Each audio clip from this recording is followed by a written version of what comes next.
വൈദിക സഹോദരങ്ങളെ, പ്രിയ ദൈവജനമേ, നമുക്ക് കണ്ണുകളടച്ച് അഭിയജ്ഞ പിതാവിലൂടെ കേട്ട വചനത്തിന് നമ്മെ തന്നെ പരിപൂർണമായി സമർപ്പിച്ചുകൊണ്ട് വചനം കേൾക്കുന്നവരായി മാത്രമാകാതെ വചനമനുസരിക്കുന്നവരും വചനത്താൽ നവീകരിക്കപ്പെടുന്നവരുമായി തീരുവാൻ നമ്മെ പരിപൂർണമായി ദൈവാത്മാവിൽ നമുക്ക് വിട്ടുകൊടുക്കാം.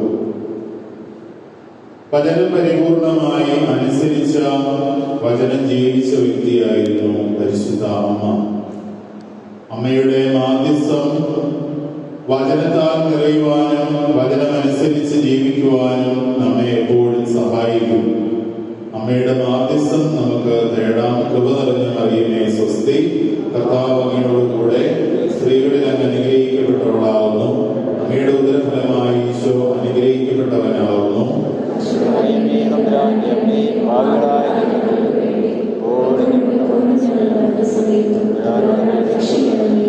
കൃപ നിറഞ്ഞ മറിയമേ സ്വസ്തി, കർത്താവ് അങ്ങയോടുകൂടെ സ്ത്രീകളിൽ അങ്ങ് അനുഗ്രഹിക്കപ്പെട്ടവളാവുന്നു. അങ്ങയുടെ ഉദരഫലമായി ഈശോ അനുഗ്രഹിക്കപ്പെട്ടവനാവുന്നു.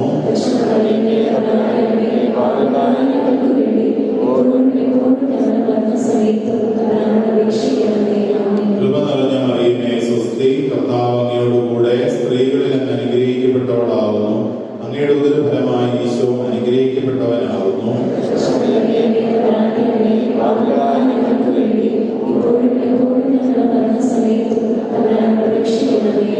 ഈ പ്രാർത്ഥനയേറ്റ് കർത്താവായ യേശുവേ, പിതാവിന്റെ പുത്ര, അങ്ങേ അരൂപിയെ ഇപ്പോൾ ഭൂമിയിലേക്ക് അയക്കണമേ. എല്ലാ ജനപദങ്ങളുടെയും ഹൃദയത്തിൽ പരിശുദ്ധാത്മാവ് വസിക്കട്ടെ. അതുവഴി ആത്മീയതപതനം, ദുരന്തങ്ങൾ, യുദ്ധം ഇവയിൽ നിന്ന് ഞങ്ങൾ സംരക്ഷിക്കപ്പെടട്ടെ. സർവ്വജനപദങ്ങളുടെയും പരിശുദ്ധ കന്യാമറിയം ഞങ്ങളുടെ അഭിഭാഷകയായിരിക്കട്ടെ. പരിശുദ്ധാത്മാവെ എഴുന്നള്ളി വരണമേ. വത്സല മണവാട്ടിയായ പരിശുദ്ധ മറിയത്തിന്റെ ഹൃദയത്തിന്റെ ശക്തമായ മധ്യസ്ഥത്താൽ ഞങ്ങളിൽ വന്ന് നിറയണമേ. ഞങ്ങളിൽ വന്ന് വസിക്കണമേ. ഈശോമിശിഹായുടെ എല്ലാ വാഗ്ദാനങ്ങൾക്കും ഞങ്ങൾ യോഗ്യരായി തീരുവാൻ പിതാവിന്റെയും പുത്രന്റെയും പരിശുദ്ധാത്മാവിന്റെയും നാമത്തിൽ സ്തുതിയായിരിക്കട്ടെ. എല്ലാവരും സുഖമായിട്ടിരിക്കുന്നു. പ്രിയ സഹോദരങ്ങളെ, അഭിയജ്ഞ പിതാവ് പറഞ്ഞതുപോലെ വചനത്താൽ നയിക്കപ്പെട്ട് ഒരു മല കയറുന്ന അനുഭവത്തിലേക്കാണ് നാം വിളിക്കപ്പെട്ടിരിക്കുന്നത്. ആ മലയുടെ മുകളിലാണ് നാം പല കാര്യങ്ങൾ അഭ്യസിക്കേണ്ടിയിരിക്കുന്നത്. എളിമയും സ്നേഹവും കരുണയും മറ്റുള്ളവരോടുള്ള സഹാനുഭൂതിയും ഒക്കെ ഈ വചനത്താൽ നവീകരിക്കപ്പെട്ട് വചനത്താൽ നയിക്കപ്പെട്ട് നാം അങ്ങനെ ഒരു അവസ്ഥയിൽ എത്തുമ്പോഴേ നമുക്ക് അവയൊക്കെ ജീവിതത്തിൽ അനുഭവിക്കുവാനായി സാധിക്കത്തുള്ളൂ. Hallelujah, hallelujah. ലൂക്കോസിന്റെ സുവിശേഷം 13-ാം അധ്യായം 1 മുതലുള്ള വചനഭാഗമാണ് ഞാൻ നിങ്ങളുമായിട്ട് പങ്കുവെക്കാനായിട്ട് ആഗ്രഹിച്ച് ചിന്തിച്ച വചനഭാഗം. അതിങ്ങനെയാണ് വായിക്കുന്നത്. ഗലീലക്കാരായ ഏതാനും പേരുടെ ബലികളിൽ അവരുടെ രക്തം കൂടി പീലാത്തോസ് കലർത്തിയ വിവരം ആ സമയത്ത് അവിടെ ഉണ്ടായിരുന്ന ചിലർ അവനെ അറിയിച്ചു. അവൻ ചോദിച്ചു, ഇവയെല്ലാം അനുഭവിച്ചതുകൊണ്ട് മറ്റെല്ലാ ഗലീലക്കാരേക്കാൾ കൂടുതൽ ഭാവികളായിരുന്നുവെന്ന് നിങ്ങൾ കരുതുന്നു? അല്ല എന്ന് ഞാൻ പറയുന്നു. പശ്ചാത്തപിക്കുന്നില്ലെങ്കിൽ നിങ്ങളെല്ലാവരും അതുപോലെ നശിക്കും. അഥവാ സീലോഹായിലെ ഗോപുരം ഇടിഞ്ഞു വീണ് കൊല്ലപ്പെട്ട 18 പേർ അന്ന് ജെറുസലേമിൽ വസിച്ചിരുന്ന എല്ലാവരേക്കാൾ കുറ്റക്കാരായിരുന്നുവെന്ന് നിങ്ങൾ വിചാരിക്കുന്നു? അല്ല എന്ന് ഞാൻ പറയുന്നു. പശ്ചാത്തപിക്കുന്നില്ലെങ്കിൽ നിങ്ങളെല്ലാവരും അതുപോലെ നശിക്കും. Hallelujah, hallelujah. ദൈവവചനത്തോടൊരു വലിയ ആവേശവും ബന്ധവും നമ്മുടെ ഉള്ളിൽ ഉണ്ടായിരിക്കണം. ഞാൻ എപ്പോഴും ചിന്തിക്കാറുണ്ട്, നമ്മുടെ കസേരയൊക്കെ എപ്പം വേണേലും മാറിപ്പോകാം. ഇല്ലേ? ഇല്ലേ? ഉറപ്പാണ്. നമ്മുടെ കസേര നോക്കിയാണ് ധാരാളം ആളുകൾ നമുക്ക് ചുറ്റും നിൽപ്പുണ്ട്. നമുക്കറിയത്തില്ലെന്നേ ഉള്ളൂ, പക്ഷെ അവർക്കറിയാം. ഒരു ടീച്ചർ ഹെഡ്മിസ്ട്രസ് ആയിട്ട് ഇരിക്കുന്ന ആ കസേര നോക്കിയാണ് അവിടെയുള്ള ബാക്കി എല്ലാ ടീച്ചേഴ്സും ഇരിക്കുന്നത്. അല്ലേ? കറക്റ്റ് അല്ലേ? ഈ കഴിഞ്ഞ ദിവസം ഞാനൊരു ആള് റിട്ടയർ ചെയ്യുന്നതിന്റെ ഫോട്ടോ കണ്ടു. എന്നാലും അവിടെ കണ്ടത് ആ കസേരയിലെ ചുറ്റും നോക്കി അനേകര് ചുറ്റും നിൽക്കുന്നതാണ്. ഒരു വികാരി, ഞങ്ങളുടെ ഒരു കാര്യം പറഞ്ഞ വികാരി സ്ഥാനം മാറി കഴിയുമ്പോൾ ചില പള്ളിയിലേക്കൊന്നും പോകാനാണില്ലെങ്കിൽ ചില പള്ളികളിലൊക്കെ ചെല്ലാനായിട്ട് വലിയ ആഗ്രഹമാണ്. അപ്പം ഈ സ്ഥാനങ്ങളൊക്കെ നമ്മളിൽ നിന്ന് വിട്ടുപോകും. എന്റെ അമ്മയുടെ അനിയത്തിയുടെ ഭർത്താവ് എന്റെ സെമിനാരി ജീവിതത്തിൽ എന്നെ ഏറ്റവും കൂടുതൽ സഹായിച്ചൊരു വ്യക്തി. അവര് 47 വർഷമായി ജർമ്മനിയിലാണ്. ഇപ്പോഴും അവിടെ. അദ്ദേഹം ഈ കഴിഞ്ഞ ആഴ്ച മരിച്ചു. കഴിഞ്ഞ വർഷം ഞാൻ അവിടെ ചെന്നപ്പോൾ അദ്ദേഹത്തിന് എന്നെ അറിയത്തില്ല. പാർക്കിൻസൺസ് എന്ന് പറയുന്ന ഒരു രോഗം പിടിപെട്ട് അദ്ദേഹത്തിന് നല്ല ബുദ്ധി ഉണ്ടായിരുന്ന വ്യക്തിയാണ്. ക്ലരീഷ്യൻ എന്ന് പറയുന്ന ഒരു സന്യാസ സമൂഹത്തില് തുടക്കത്തിൽ ജോയിൻ ചെയ്ത് പിന്നെ അവിടെ നിന്ന് ലീവ് ചെയ്ത വ്യക്തിയാണ്. അപ്പൊ അദ്ദേഹം തന്റെ ജീവിതത്തിൽ ആർജിച്ചെടുത്ത ആ കോൺഗ്രിഗേഷനിൽ നിന്ന് മെഡിസിൻ പഠിക്കാനായിട്ടൊക്കെ വിട്ട് അവിടെ പോയി പഠിച്ച ഒരു വ്യക്തിയാണ്. അപ്പൊ ഒന്നും ഓർമ്മയില്ല. സ്വന്തം ഭാര്യയെ അറിയത്തില്ല. ഞാനവിടെ നിൽക്കുമ്പോൾ ഒരു മകനുണ്ട്. ആ മകൻ എടുത്തു വന്നിട്ട് പപ്പായ പപ്പായ ഒരു 7 വിളി വിളിച്ചിട്ട് പപ്പായക്ക് ഇതാരാന്ന് പോലും അറിയത്തില്ല. അതിൽ നിന്നൊരു കാര്യം നമുക്ക് മനസ്സിലാക്കാം, നമുക്ക് എന്തൊക്കെ അറിയാമെങ്കിലും ആ അറിവുകളെല്ലാം ഒരു ദിവസം എന്താവും മറന്നുപോകും, ഇല്ലാതായിപ്പോകും. നമുക്ക് ആ അറിവുകൊണ്ട് യാതൊരു പ്രയോജനമില്ല. നമുക്ക് വലിയ ഡിഗ്രി ഉണ്ട് എന്ന് പറഞ്ഞിട്ട് ഒരു കാര്യമില്ല. ഒരു ഡിഗ്രിയും ഇല്ലാതെ ഒരു ഡിഗ്രി പോലും ഉണ്ട് എന്ന് ABCD അറിയാമോ എന്ന് എന്നോട് ഒരിക്കലും ഞങ്ങളുടെ രൂപതയില് വളരെ പ്രഗത്ഭനായ ഒരച്ഛൻ പറഞ്ഞു. അച്ഛന് പണ്ടൊരിക്കല് ഒരു സ്ട്രോക്ക് വന്നു കഴിഞ്ഞപ്പോഴ് അച്ഛന്റെ ബുദ്ധിയെല്ലാം കംപ്ലീറ്റ് ആയിട്ട് പോയി. അല്ലെങ്കിൽ ഇപ്പൊ നിങ്ങൾ പറയാം, പിന്നെ അച്ഛന്മാർക്കാർക്ക് ബുദ്ധിയുള്ളത്. അപ്പം അച്ഛൻ പറയാണ്, അച്ഛന്റെ ഈ കംപ്ലീറ്റ് മെമ്മറി പോയി. പിന്നെ ഒരു ഈ ഇതുണ്ടല്ലോ, ഈ ലാംഗ്വേജ് ഒക്കെ സ്കില്ല് പഠിപ്പിക്കുന്ന ആളെ വെച്ചിട്ട് ആ വ്യക്തി ABCD തൊട്ട് അച്ഛനെ പഠിപ്പിച്ചെടുക്കുകയായിരുന്നു. പിന്നീട് ഒരുപക്ഷെ സ്ട്രോക്ക് ഒക്കെ വന്ന് ആരെങ്കിലും ഒക്കെ പരിചയമുള്ളവരെ ഒക്കെ നിങ്ങൾ ശുശ്രൂഷിച്ചിട്ടുണ്ടെങ്കിൽ അറിയാം. ആദ്യം തൊട്ട് ആ തുടങ്ങിയ ഒക്കെയുള്ള അക്ഷരങ്ങൾ പറഞ്ഞ് നമ്മളിത് കേൾക്കുമ്പോൾ ഓർമ്മ അങ്ങനെയൊക്കെ സംഭവിക്കും. അങ്ങനെ നമ്മൾ അച്ഛൻ തന്നെ പറയുന്ന കാര്യമാണ്. അപ്പൊ ഇതെല്ലാം വീണ്ടും പഠിപ്പിച്ചെടുത്തിട്ടാണ് ഈ മെമ്മറി വീണ്ടും. അപ്പൊ നമ്മുടെ ജീവിതത്തിൽ ഡോക്ടറേറ്റ് ഒക്കെ എടുത്ത അച്ഛനാണ് നേരത്തെ. അതെല്ലാം കഴിഞ്ഞിട്ടാണ് ഈ സ്ട്രോക്ക് വരുന്നത്. അപ്പൊ നമ്മുടെ ജീവിതത്തിൽ നമ്മൾ എന്തെല്ലാം ആണോ എന്ന് വലുതാണോ എന്ന് കരുതുന്നതെല്ലാം നമ്മളിൽ നിന്ന് നഷ്ടപ്പെടും. എപ്പം വേണേലും നഷ്ടപ്പെടും. Hallelujah, hallelujah. ഡയാലിസിസ് വാർഡില് കിടക്കുന്ന വ്യക്തികളുടെ അടുത്തേക്ക് ചെല്ലുമ്പോൾ ഒരുപക്ഷെ നിങ്ങളിൽ ആരെങ്കിലും ഒക്കെ പോയിട്ടുണ്ടെങ്കിൽ അറിയാം. അവിടെ ചെല്ലുന്നവര് പറയുന്ന ഒരു വലിയ വിഷമം ഇതാണ്, അവർ കുറച്ച് വെള്ളം കുടിക്കാൻ പറ്റുക എന്നുള്ളത്. നമ്മള് എന്ത് വെള്ളം കുടിക്കുന്നതിനെ കുറിച്ച് ഡയാലിസിസ് ചെയ്യുന്ന ആരെങ്കിലും പേഷ്യൻസ് വീട്ടിലുണ്ടെങ്കിൽ അറിയാം. അവരോട് ഡോക്ടർ പറഞ്ഞിട്ടുണ്ട്, ഇത്ര ml വെള്ളമേ, മില്ലിലിറ്റർ വെള്ളമേ കുടിക്കാവൂ. 1 ലിറ്റർ വെള്ളമൊന്നും കുടിക്കാൻ പറ്റത്തില്ല. കാരണം കൂടുതൽ വെള്ളം ഉള്ളിൽ ചെന്നാൽ അവരുടെ വൃക്കകൾ രണ്ടും തകരാറിലാണ്.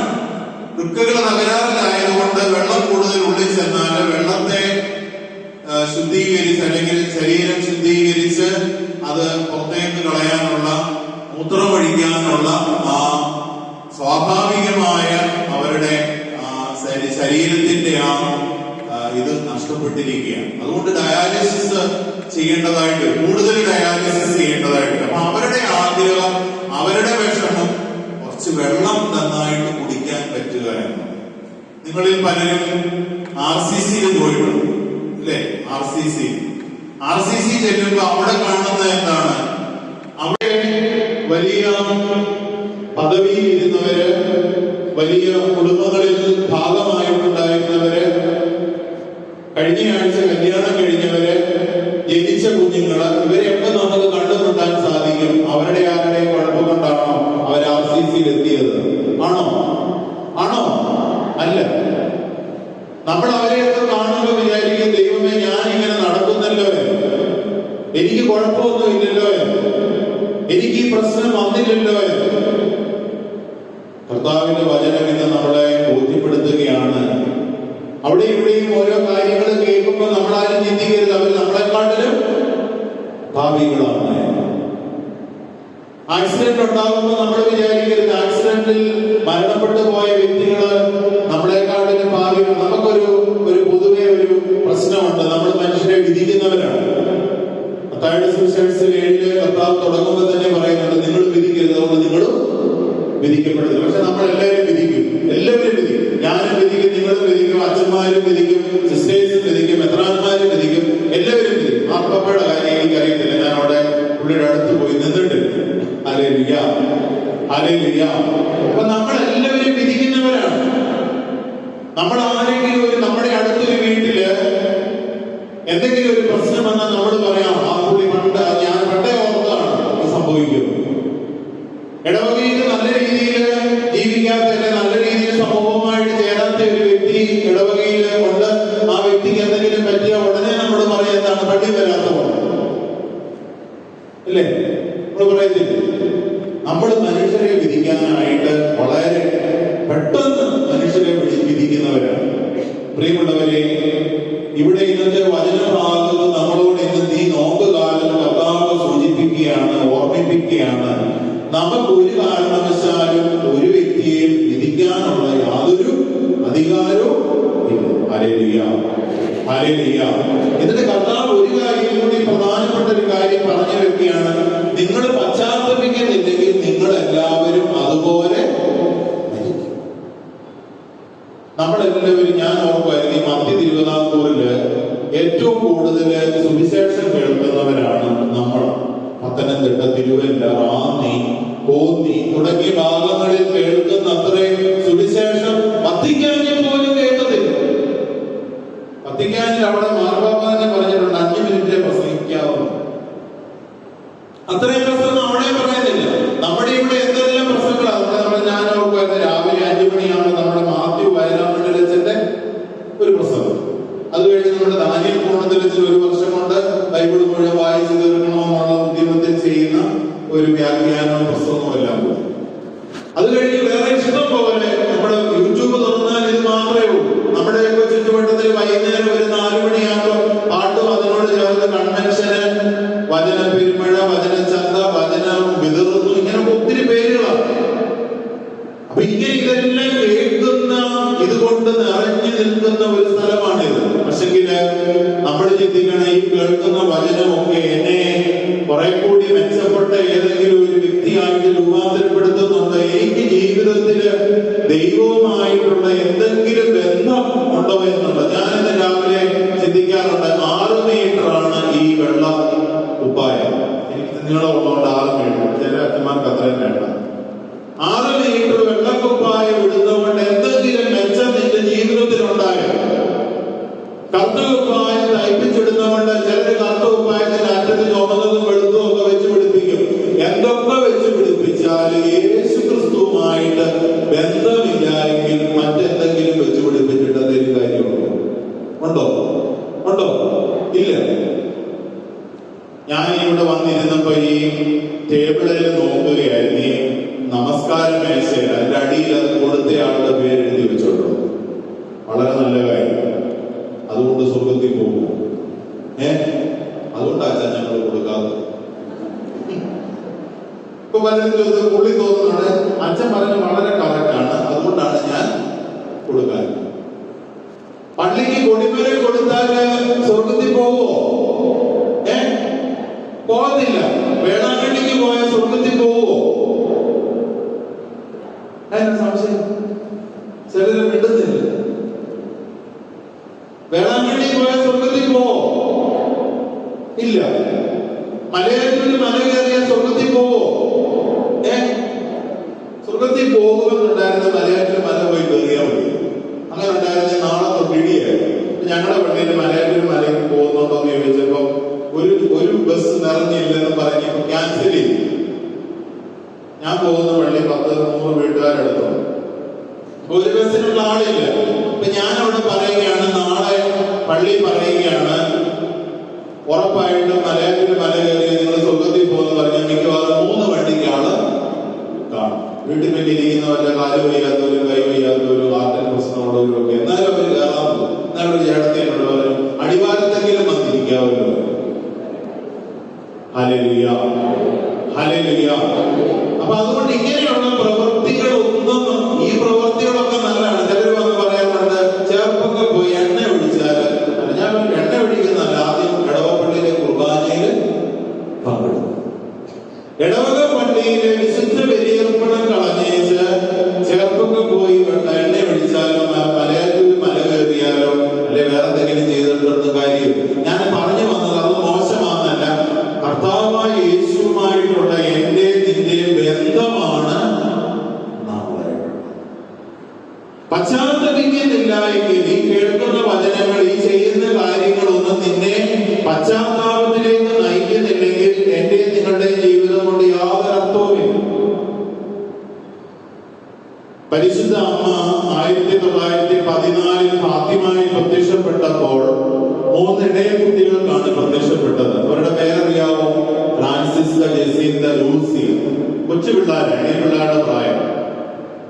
അമ്മ ഒരു കാര്യം ചെയ്തു.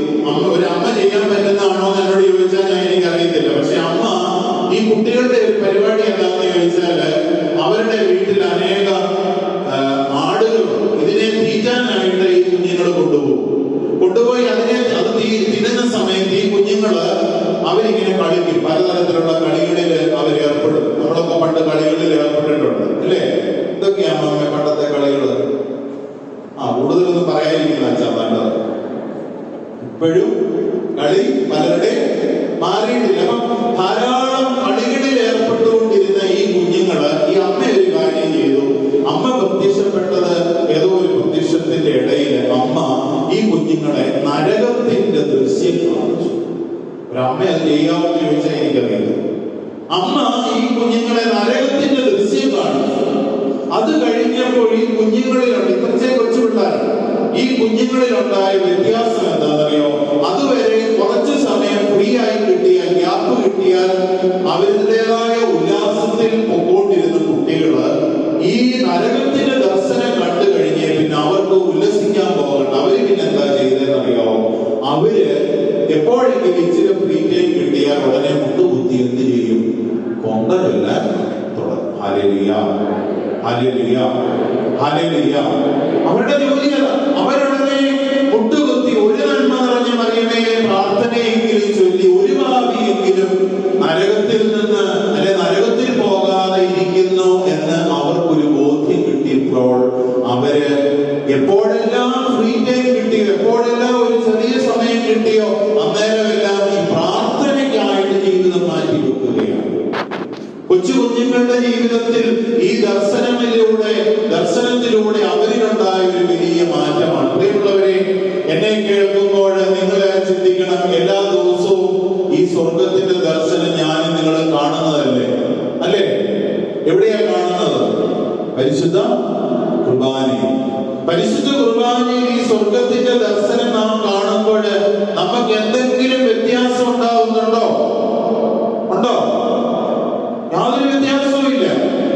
കൊരിന്ത്യർക്ക് എഴുതിയ 1-ാം ലേഖനം 11-ാം അധ്യായത്തില് പൗലോസ്ലീഹ വളരെ കൃത്യമായിട്ട് പറയുന്നുണ്ട്, ആരെങ്കിലും അയോഗ്യതയോടെ കർത്താവിന്റെ മേശയിൽ നിന്ന് ഭക്ഷിക്കുകയോ കർത്താവിന്റെ പാനപാത്രത്തിൽ നിന്ന് കുടിക്കുകയോ ചെയ്യുന്നുണ്ടെങ്കിൽ അവൻ കർത്താവിന്റെ ശരീരത്തിനും രക്തത്തിനും എതിരായിട്ട്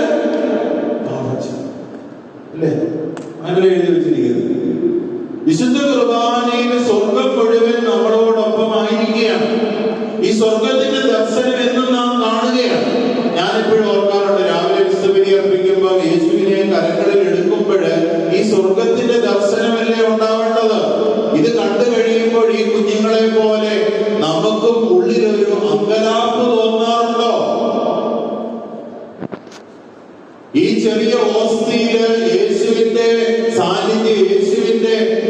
യേശുവാണ് എന്ന് നമ്മുടെ ഉള്ളില് ഒരു ബോധ്യം ഉണ്ടാകുന്നുണ്ടോ ഇത് സ്വീകരിക്കുമ്പോഴ്? ഗബ്രിയേൽ രാമോർത്ത് എന്ന് പറയുന്ന ഒരു വൈദിക, റോമിന്റെ ഔദ്യോഗിക ഭൂതോച്ചാടകൻ, അദ്ദേഹം മരിച്ചു. അദ്ദേഹം 10,000 ഔദ്യോഗിക ഭൂതോച്ചാടനങ്ങൾ നടത്തിയ വ്യക്തിയാണ്. അത് ഔദ്യോഗികം അല്ലാത്തത് അനേകം. അദ്ദേഹം പറയുകയാണ്, ഒരിക്കല് ഒരു വ്യക്തിയുടെ ശരീരത്തിൽ നിന്ന് ഇറങ്ങിപ്പോയ പിശാച് വളരെ വെറുപ്പോടുകൂടി അദ്ദേഹത്തോട് ഒരു കാര്യം പറഞ്ഞു. വിശുദ്ധ കുർബാനയെ നോക്കിയിട്ട് ഈ പിശാച് പറയുകയാണ്, വ്യക്തിയിൽ നിന്ന് ഇറങ്ങിയ പിശാച് വളരെ വെറുപ്പോടുകൂടി, വളരെ കോപത്തോടുകൂടി പറയുകയാണ്, ഈ വ്യക്തിയാണ്, വിശുദ്ധ കുർബാനയെ ചൂണ്ടിയിട്ട് ഈ വ്യക്തിയാണ് പണ്ട് ഞങ്ങളെ സ്വർഗത്തിൽ നിന്ന് ഭൂമിയിലേക്ക് വലിച്ചത്. വിശുദ്ധ കുർബാന എന്ന് പറയുന്നത് ഒരു വസ്തുവല്ല, പിന്നെ അതെന്താണ്? ഒരു വ്യക്തിയാണ്. അതാരാണ്? സർവശക്തനായ ദൈവമാണ്. വിശുദ്ധ കുർബാന സ്വീകരിക്കുമ്പോൾ നമ്മുടെ ഉള്ളിലുണ്ടാകേണ്ടത് ഒരു വസ്തുവായിട്ടല്ല സ്വീകരിക്കേണ്ടത്, പിന്നെയോ ഒരു വ്യക്തിയാണ്. വ്യക്തി എന്ന് പറഞ്ഞാൽ വെറും ഒരു വ്യക്തിയല്ല.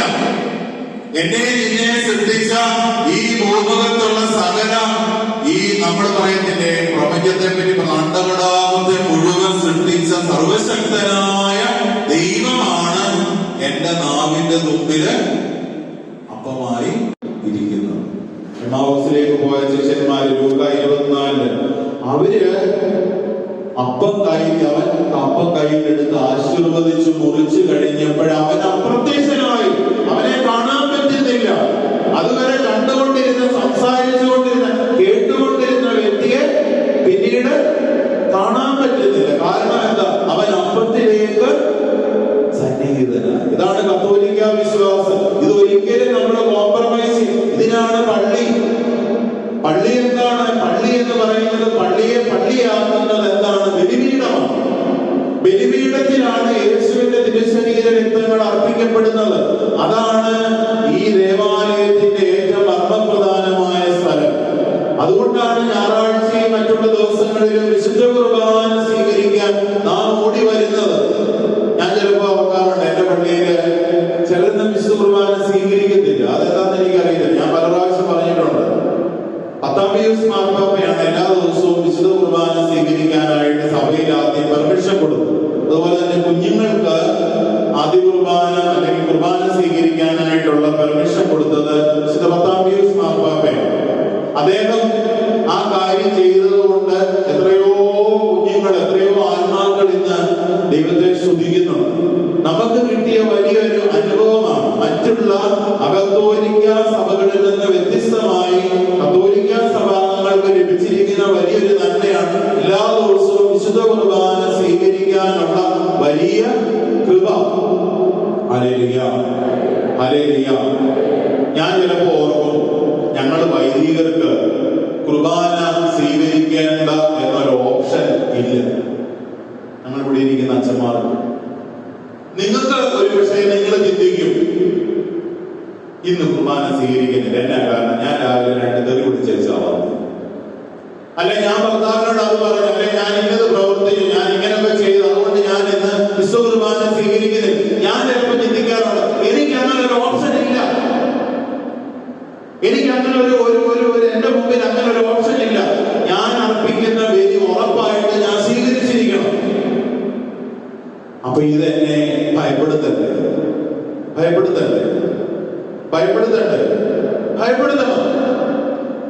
ഭയപ്പെടുത്തുന്നില്ലെങ്കിൽ അതുകൊണ്ടാണ് പൗലോസ്ലീഹ പറയുന്നത്, നിങ്ങളിൽ പലര് രോഗികളാകാൻ കാരണം, നിങ്ങളിൽ പലര് ദുർബലരാകാൻ കാരണം, നിങ്ങളിൽ പലരും മരിച്ചു പോകാനും കാരണം. ഇത് നമ്മളെ ഭയപ്പെടുത്താത്തതുകൊണ്ടാണ്.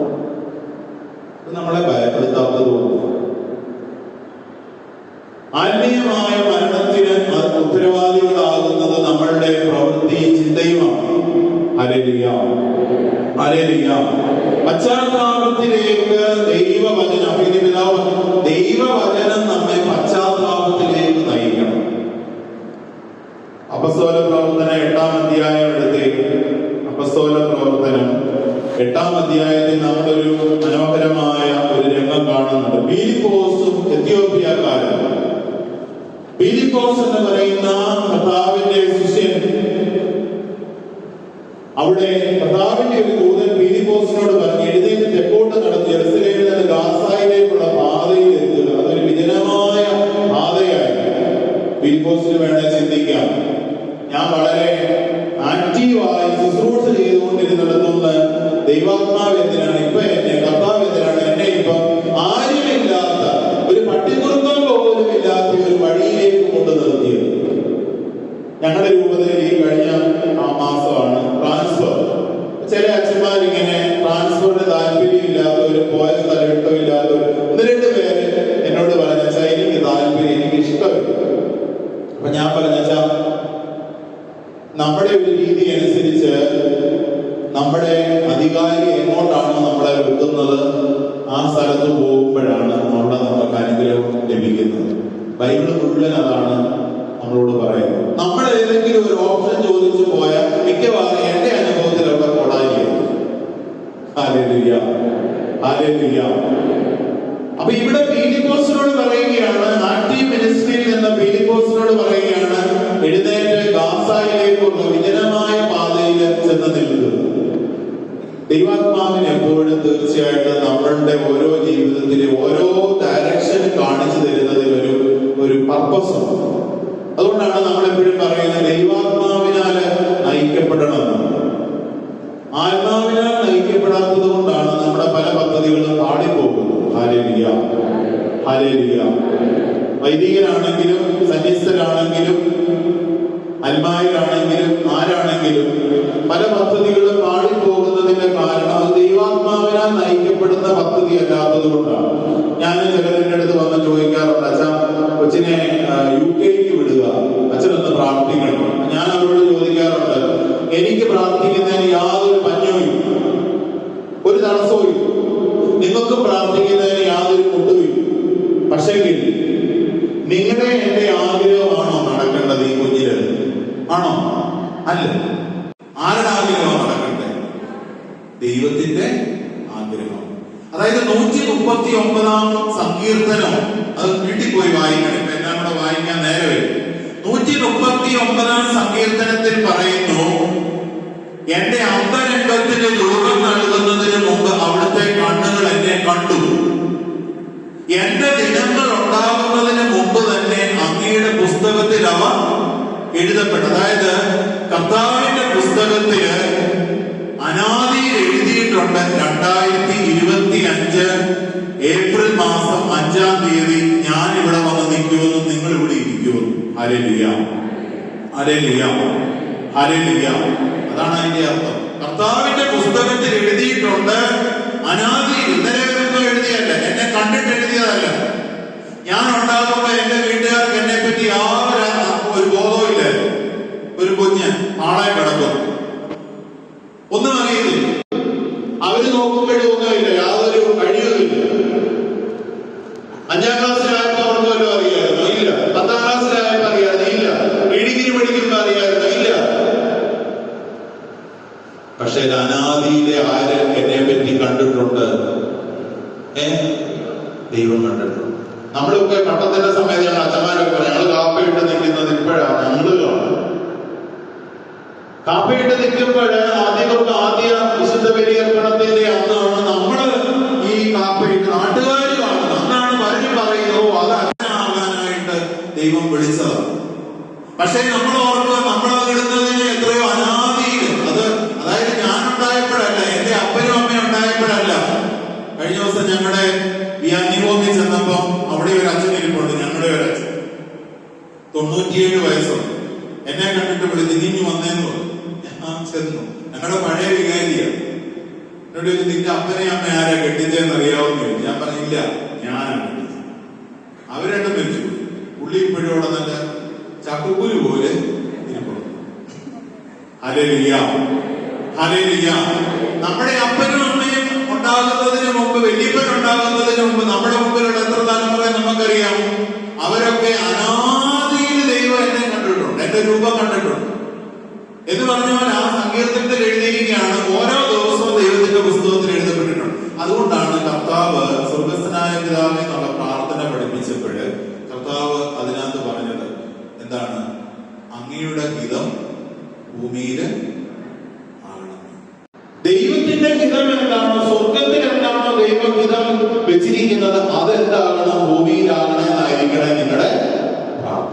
Hallelujah, hallelujah. നമ്മുടെ പ്രാർത്ഥന എങ്ങനെയാണ്? സ്വർഗത്തിൽ എന്താണോ ദൈവം, സ്വർഗത്തിലെ ദൈവം എന്താണോ ഉദ്ദേശിച്ചിരിക്കുന്നത് അത് തന്നെ ആയിരിക്കണം ഭൂമിയിൽ. ഞാൻ എപ്പോഴും പ്രാർത്ഥിക്കേണ്ടത് അതായിരിക്കണം. ദൈവമേ, ഞാൻ ഈ ചെയ്യുന്ന കാര്യങ്ങൾ, ഞാൻ പ്ലാൻ ചെയ്യുന്ന കാര്യങ്ങൾ, ഞാൻ കടന്നു പോകാൻ ഉദ്ദേശിക്കുന്ന കാര്യങ്ങൾ, ഞാൻ ഏറ്റെടുക്കാൻ ഉദ്ദേശിക്കുന്ന കാര്യം, അത് ദൈവഹിതമായിരിക്കണം. ദൈവഹിതമല്ലെങ്കിൽ എങ്ങനെയെങ്കിലും അത് മാറിപ്പോകണം എന്നാണ് പ്രാർത്ഥന, എന്നായിരിക്കണം പ്രാർത്ഥന.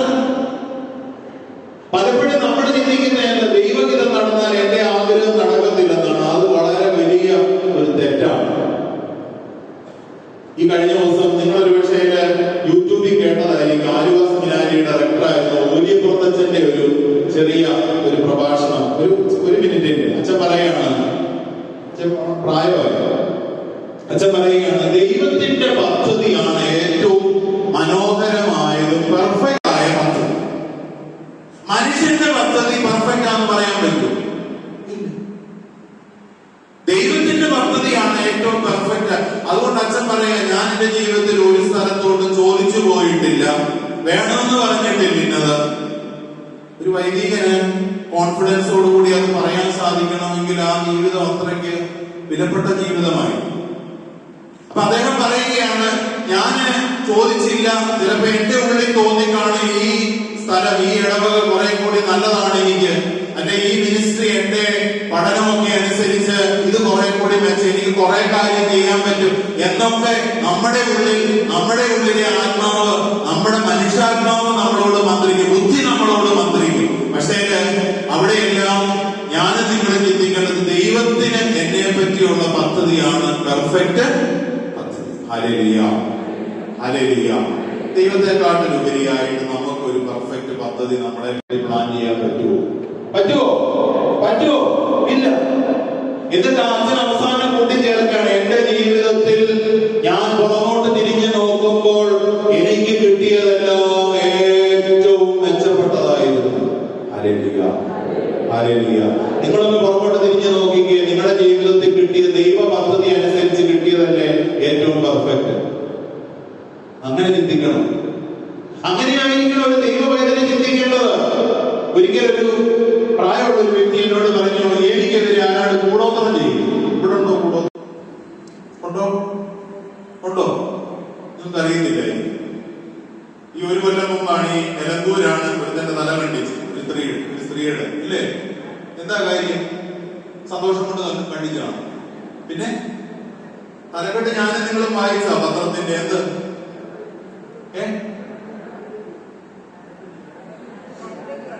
നരബലി എന്ന് പറയുന്നത് എന്തിനു ചെയ്താ? എന്തിന്റെ ഭാഗമാകും? കൂടോത്രം ചെയ്തു. 50 കൊല്ലം മുമ്പൊന്നും അല്ലെന്നേ, കഴിഞ്ഞതിന്റെ മുമ്പത്തെ കൊല്ലം അല്ലേ? കേട്ടിട്ടില്ലേ? എലന്തൂര് ഇവിടെ അടുത്തല്ലേ?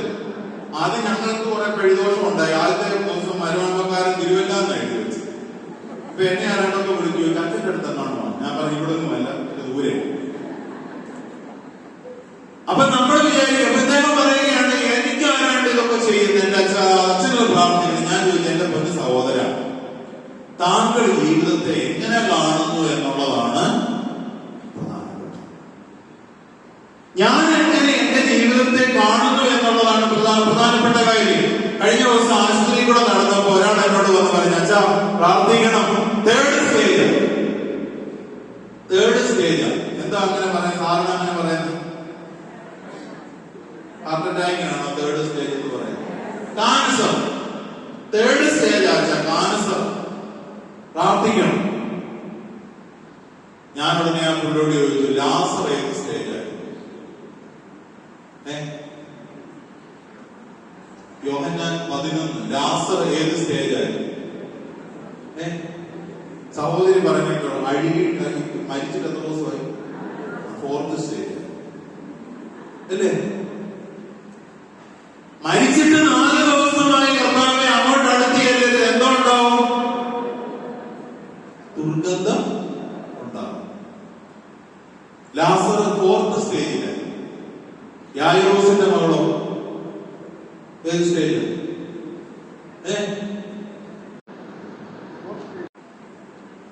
നായിലെ വിധവയുടെ മകൻ ഏത് സ്റ്റേജായിരുന്നു?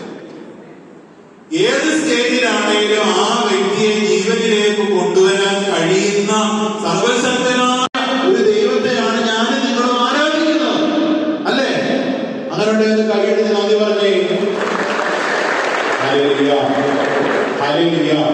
അതുകൊണ്ട് രോഗമുള്ളവര്, ബുദ്ധിമുട്ടുള്ളവര്, പൗലോസ്ലീഹ പറഞ്ഞതുപോലെ നമുക്ക് പറയാൻ സാധിക്കണം, ഞാൻ ഇവിടെ ആണെങ്കിലും അവിടെ ആണെങ്കിലും എനിക്ക് കർത്താവിനോടൊപ്പം ഇരിക്കുന്നതാണ് ഇഷ്ടം. ഒരാൾ അങ്ങനെ ഒരു ജീവിതത്തെ കാണാൻ തുടങ്ങിയാൽ നമ്മുടെ പ്രശ്നം നമുക്കിത് വിട്ടേച്ചു പോകാൻ താല്പര്യം. കഴിഞ്ഞ ദിവസം ഞാനൊരു വാർഡ് കൺവെൻഷന് എന്ന് എന്റെ മുമ്പിൽ 95 വയസ്സുള്ള ചേട്ടത്തിയിരുന്നു. ഞാൻ ഈ സ്വപ്നത്തെ പറ്റിയൊക്കെ പറഞ്ഞപ്പോ ഞാൻ ചുമ്മാ എല്ലാവരോടും ചോദിച്ചു, എന്റെ കൂട്ടത്തിൽ ചേട്ടത്തിയോട് ചോദിച്ചു, അമ്മച്ചിക്ക് സ്വപ്നം വല്ലതും ഉണ്ടോ? പിന്നെ അപ്പൊ ഞാൻ ഓർത്ത് 95 വയസ്സുണ്ടായ ഈ അമ്മയ്ക്ക് പോലും എന്തുണ്ട്, ഇനി സ്വപ്നം കാണാനിരിക്കും. ഒരിക്കലും ഒരു മഠത്തിൽ ചെന്നപ്പോഴ് 81 വയസ്സുള്ള ഒരു സിസ്റ്റർ എന്നെ കാണണമെന്ന് പറഞ്ഞു. ഞാൻ ആ റിക്വഷൻ കഴിഞ്ഞ് കാണാൻ ചെയ്തു. അപ്പൊ എന്നോട് പറയുകയാണ്, ദൈവവിളി ഉണ്ടോ എന്നൊരു സംശയം. എത്ര വയസ്സ്? 81. ദൈവവിളി ഉണ്ടോ എന്ന്. അപ്പൊ ഞാൻ ഉള്ളുകൊണ്ട് ചിന്തിച്ച്, ഇനി ഇല്ലെങ്കിൽ ഈ കണ്ട എന്ത് ചെയ്യും? കല്യാണം കഴിക്കാൻ പറ്റും. അല്ല, നമ്മൾക്കുള്ളിൽ നമുക്കിതൊക്കെ ഒരു തമാശ. പൂച്ചയ്ക്ക് ഇതും എനിക്ക്, അല്ല, പൂച്ചയ്ക്ക് വീണവായാലും എനിക്ക് മരണപ്രാവണം എന്ന് പറഞ്ഞ പോലെ നമ്മളിത് കേൾക്കുമ്പോൾ, പക്ഷെ ആ അമ്മയെ സംബന്ധിച്ച് അത് വലിയ പ്രശ്നമാണ്. എന്ന് പറഞ്ഞതുപോലെ എല്ലാവർക്കും പ്രശ്നങ്ങളാണ്. ഈ പഴയ കാലത്ത് അച്ഛന്മാര്, ഞാനിപ്പോ അച്ഛന്മാരെ പറ്റി രണ്ടും മിക്കവാറും ഒന്നായിട്ട് വിളിക്കുന്നത്, അച്ഛന്മാരെ പറ്റി ഈ ആധാരം എഴുതുമ്പോ, ഇപ്പൊ 3-4 പിള്ളേരുള്ളതിൽ ഒന്ന് അച്ഛനാണെങ്കിൽ അച്ഛന്റെ ജോലി എന്താ എഴുതുന്നത്? പഴയ ആധാരം വായിച്ചിട്ടുള്ളവർക്കറിയാം. പിന്നെ ആധാരത്തിന് അച്ഛൻ ഞങ്ങൾ ഇത്രയും കാലം അടി ഉണ്ടാക്കിക്കൊണ്ടിരുന്നത്, എന്നിട്ട് ഈ ആധാരം എന്ന് പറഞ്ഞപ്പം അന്നും അറിയാത്ത പോലെ ഇരിക്കുക. ഇപ്പോഴും സഹോദരങ്ങൾ തമ്മിൽ കയറാത്തതിന്റെ കാരണം ഈ ആധാരമല്ലേ. ഇപ്പോഴും ചേട്ടനെ കണ്ടിട്ടാ വന്നത് കൊടയം മറച്ച്. ആധാരത്തിൽ അച്ഛന്മാരുടെ ജോലിയെ പറ്റി എഴുതുന്ന ആരെങ്കിലും പഴയ ആളുകളോട് ഇരിക്കൊണ്ടേ അറിയാം. ദൈവ വിചാരം ജോലി, മകൻ മാത്യു ജോലി ദൈവ വിചാരം.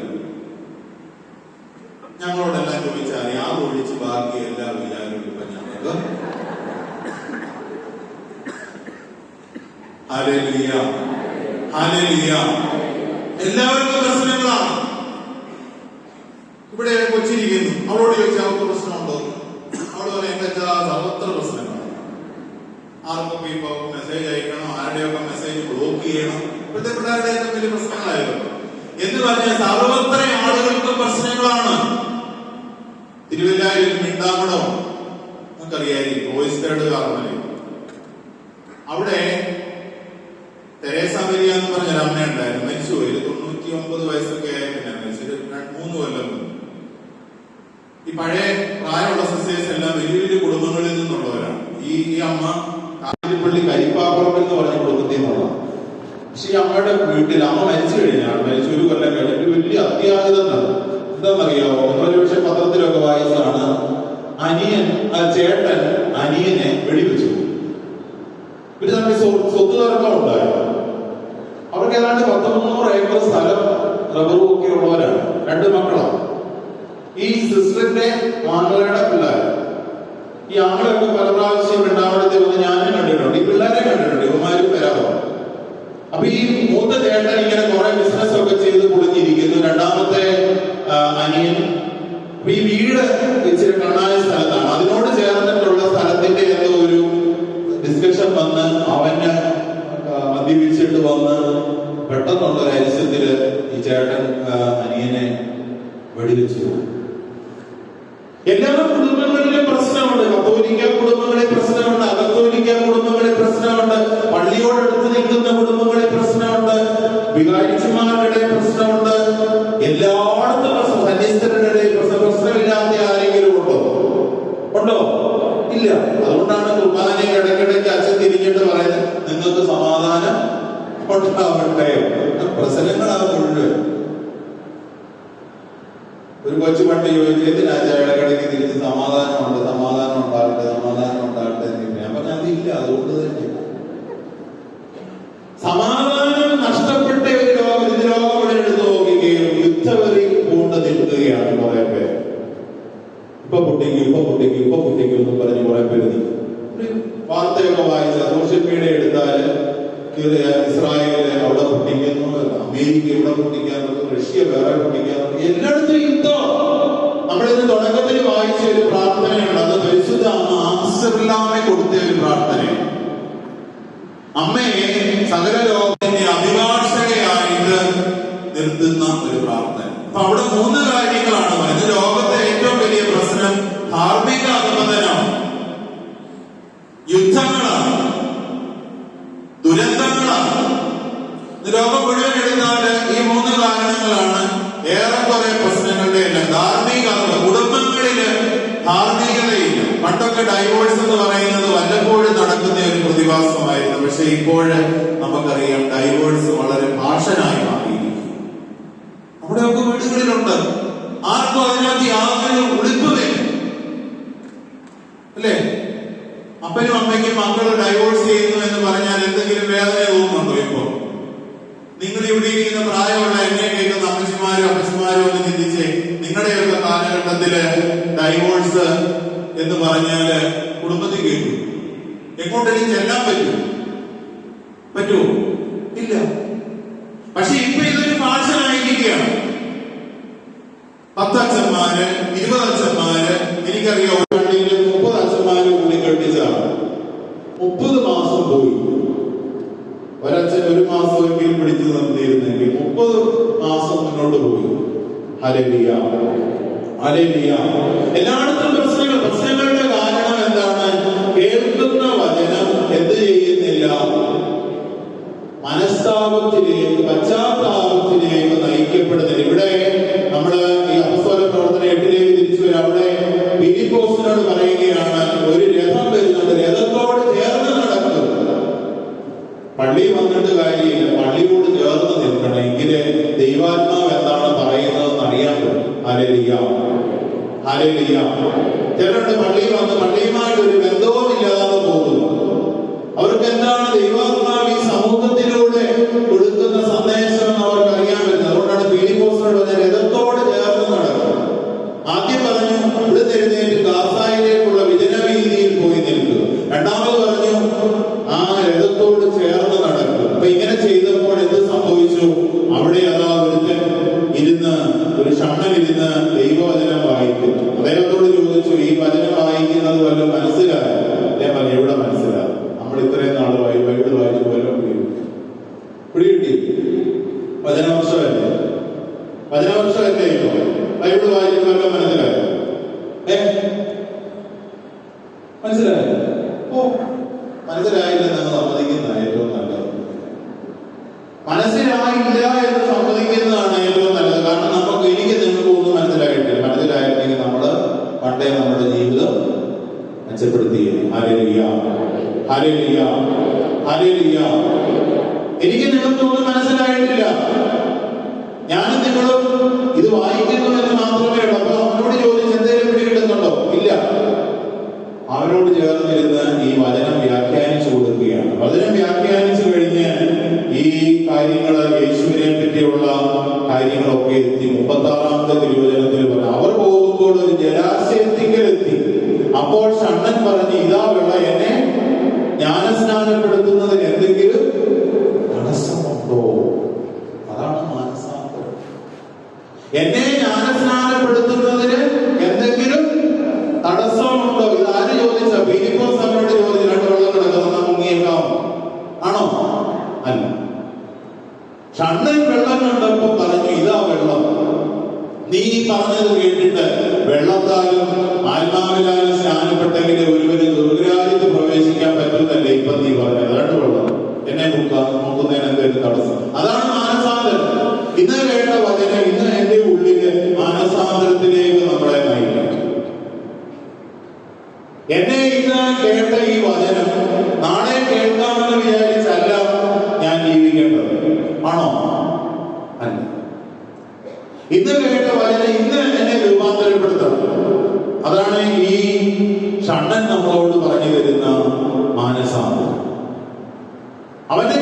ഈജിപ്തിൽ വചനം കേട്ടപ്പോ അവൻ ചിന്തിച്ചില്ല, എന്നാ എത്യോപ്യ ചെന്നിട്ട് മാനസാന്തരം. കുറെ കൂടെ കഴിയട്ടെ, കേട്ടതല്ലേ ഉള്ളൂ, ഇച്ചിരൂടെ കഴിയട്ടെ, ഒന്നുകൂടെ ഒന്ന് ആലോചിക്കട്ടെ. ചിന്തിച്ചോ? ഇല്ല. അവൻ കേട്ട വചനം അവനെ എന്ത് ചെയ്തു? മാനസാന്തരത്തിലേക്ക് നയിച്ചു. അപ്പോസ്തല പ്രവർത്തനം 16 25 മുതലുള്ള വചനഭാഗം. അർദ്ധരാത്രിയോടടുത്ത് പൗലോസും ശീലാസും കീർത്തനം പാടി ദൈവത്തെ സ്തുതിക്കുകയായി. തടവുകാർ അത് കേട്ടുകൊണ്ട്. ആരാ പാട്ട് പാടുന്നത്? പൗലോസും ശീലാസും. എല്ലാവരും കേട്ടുകൊണ്ടിരിക്കും. പെട്ടെന്ന് വലിയൊരു ഭൂകമ്പം ഉണ്ടായി. കാരാഗൃഹത്തിന്റെ അടിത്തറ കുലുങ്ങി. എല്ലാ വാതിലുകളും തുറക്കപ്പെട്ടു. പാട്ട് പാടിക്കൊണ്ടിരുന്നപ്പോ പൗലോസിന്റെ ശീലാസിന്റെ വാതിൽ മാത്രമേ തുറന്നുള്ളൂ? അല്ല, എല്ലാ വാതിലും തുറന്നു. ആരാധനയിൽ സംഭവിക്കുന്നത് ഇതാണ്. ഒരുപക്ഷെ നീ മാത്രമേ വീട്ടിൽ നിന്ന് വന്നിട്ടുള്ളായിരുന്നു, നീ മാത്രമേ പള്ളിയിൽ പോകുന്നുള്ളായിരുന്നു, നീ മാത്രമേ കുർബാനയ്ക്ക് പോകുന്നുള്ളായിരുന്നു. പക്ഷെ നീ ഇരുന്ന് ആരാധിച്ചാൽ എല്ലാ വാതിലും വീടിന്റെ തുറക്കും. അടഞ്ഞു കിടക്കുന്ന നിന്റെ കുടുംബത്തിന്റെ ജീവിതത്തിന്റെ എല്ലാ വാതിലും തുറക്കാൻ വിശ്വസ്തനാണ് ഞാനും നിങ്ങളും ആരാധിക്കുന്ന സർവശക്തനായ ദൈവം. ഒന്ന് കൈകൊട്ടി നിന്ന് പറഞ്ഞേ, കൈയടിച്ച് നന്ദി പറഞ്ഞേ.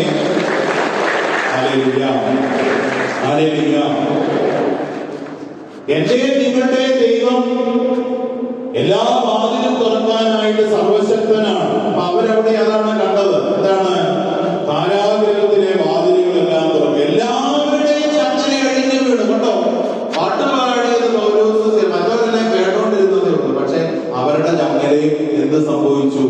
അഴിഞ്ഞ് വീണു. അപ്പൊ ഈ ആരാധന എന്ന് പറയുന്നത് വിശുദ്ധ കുർബാന ഏറ്റവും വലിയ ആരാധനയാണെന്നാണ് സഭ പഠിപ്പിക്കുന്നത്. അപ്പൊ വിശുദ്ധ കുർബാനയില് എല്ലാ ബന്ധനവും അഴിയുന്ന ആരാധന. അതുകൊണ്ട് ഒരിക്കലും വിശുദ്ധ കുർബാന മുടക്കരുത് പ്രിയ സഹോദരങ്ങളെ. ഞായറാഴ്ച എന്തെല്ലാം കാര്യങ്ങളാണ് നമ്മൾ വിശുദ്ധ കുർബാനയ്ക്ക് പകരമായി വെക്കുന്നത്. ഞായറാഴ്ച ചിലരുണ്ട് ഒരിക്കലും വീട്ടിലോട്ട് ചെല്ലാത്ത ഒരു അനീതി ഞായറാഴ്ചയായിരിക്കും നമ്മളെ കാണാൻ വരുന്നത്. ആ അനീതിയോട് പറയണം, നീ ഉച്ച കഴിഞ്ഞു പോ. അല്ലെങ്കിൽ കല്യാണമായിരിക്കും. ഞാൻ പറയാറുണ്ട്, കല്യാണമൊന്നും ഞായറാഴ്ച വെക്കരുത്. ഞായറാഴ്ച വെച്ചാൽ ഇനി വിശുദ്ധ കുർബാന മുടക്കിയുള്ള പരിപാടികളാണ്. ഒരു കല്യാണം വെച്ചാൽ അത് കൂടാൻ വേണ്ടിയിട്ട് വിശുദ്ധ കുർബാന മുടക്കി എത്ര പേര് ഇവിടുന്നെല്ലാം വരും. ഇതിന്റെയൊക്കെ ഉദ്ധരിപ്പുകൾ എവിടെ കൊണ്ട് തീർന്നു ഈ കുടുംബക്കാർ? ചിന്തിച്ചിട്ടുണ്ടോ എപ്പോഴും? നമുക്ക് സന്തോഷമാണ് ഓരോരുത്തരെ കാണുകയോ. എവിടുന്ന? പാലായി. നിങ്ങളോ? എറണാകുളത്തു. മറ്റോരോ കട്ടപ്പനയിൽ നിന്റെ വീട്ടിൽ വരണമെങ്കിൽ അവൻ രാവിലെ കൊച്ചുകൊടുപ്പാങ്കാലത്ത് അവിടുന്ന് കട്ടക്കാപ്പി കുടിച്ചേച്ച് ഇറങ്ങിയതാ. എന്ന് ആഴ്ചയുടെ ആദ്യ ദിവസം, 1-ാം ദിവസം, ദൈവത്തെ ആരാധിക്കേണ്ട ദിവസം, പരിശുദ്ധമായി ആചരിക്കേണ്ട ദിവസം. അപ്പൊ നമ്മുടെ ഉള്ളിലേക്ക് ഈ ബോധ്യങ്ങള് കടന്നു വരണം. അപ്പൊ ഇവിടെ പറയും എല്ലാവരുടെയും ചങ്ങല തുറന്നു. ആരാധനയിൽ എല്ലാവരുടെയും ചങ്ങല തുറന്നു. കാരാഗൃഹം കാരാഗ്രഹവാതിൽ തുറന്നു കിടക്കുന്നതാണ്. തടവുകാരെല്ലാം രക്ഷപ്പെട്ടെന്ന് വിചാരിച്ച് അവൻ വാളൂരി ആത്മഹത്യക്ക് വിളിക്കുന്നു. എന്നാൽ പൗലോസ് വിളിച്ചു പറഞ്ഞു, സാഹസം കാണിക്കരുത്, ഞങ്ങളെല്ലാവരും ഇവിടെ തന്നെയുണ്ട്. വിളക്ക് കൊണ്ടുവരാൻ വിളിച്ചു പറഞ്ഞിട്ട് അവൻ അകത്തേക്ക് ഓടി. പേടിച്ചു കളിച്ചവൻ പൗലോസിന്റെയും ശീലാസിന്റെയും കാൽക്കൽ വീണ്. ആര്? കാരാഗ്രഹ അധിപൻ. അവരെ പുറത്തേക്ക് കൊണ്ടുവന്ന് അവൻ ചോദിച്ചു, യജമാനന്മാരെ, രക്ഷ പ്രാപിക്കാൻ ഞാൻ എന്ത് ചെയ്യണം? അതാണ് മാനസാന്തരം. അവനെ ചിന്തിച്ചില്ല. പൗലോസിനെ നാളെ കണ്ടിട്ട് ഒന്നോട് ചർച്ച ചെയ്തിട്ട് രക്ഷിക്കപ്പെടാം, അല്ലെ മാമോദി സ്വീകരിക്കാം, അല്ലെ ദൈവത്തെ സ്വീകരിക്കാം. അവൻ ചോദിക്കുകയാണ്, രക്ഷ പ്രാപിക്കാൻ ഞാൻ എന്ത് ചെയ്യണം? അവർ പറഞ്ഞു, കർത്താവായ യേശുവിൽ വിശ്വസിക്കുക, നീ നിന്റെ കുടുംബം രക്ഷ പ്രാപിക്കുക. അവർ അവനോട് അവന്റെ വീട്ടിലുള്ളവരോട് കർത്താവിന്റെ വചനം പ്രസംഗിച്ചു. അവൻ ആ രാത്രി അവരെ കൊണ്ടുപോയി മുറിവുകൾ വെച്ച് കെട്ടി കഴുകി. അപ്പോൾ തന്നെ അവനും കുടുംബവും ജ്ഞാനസ്നാനം. അതാണ് മാനസാന്തരം.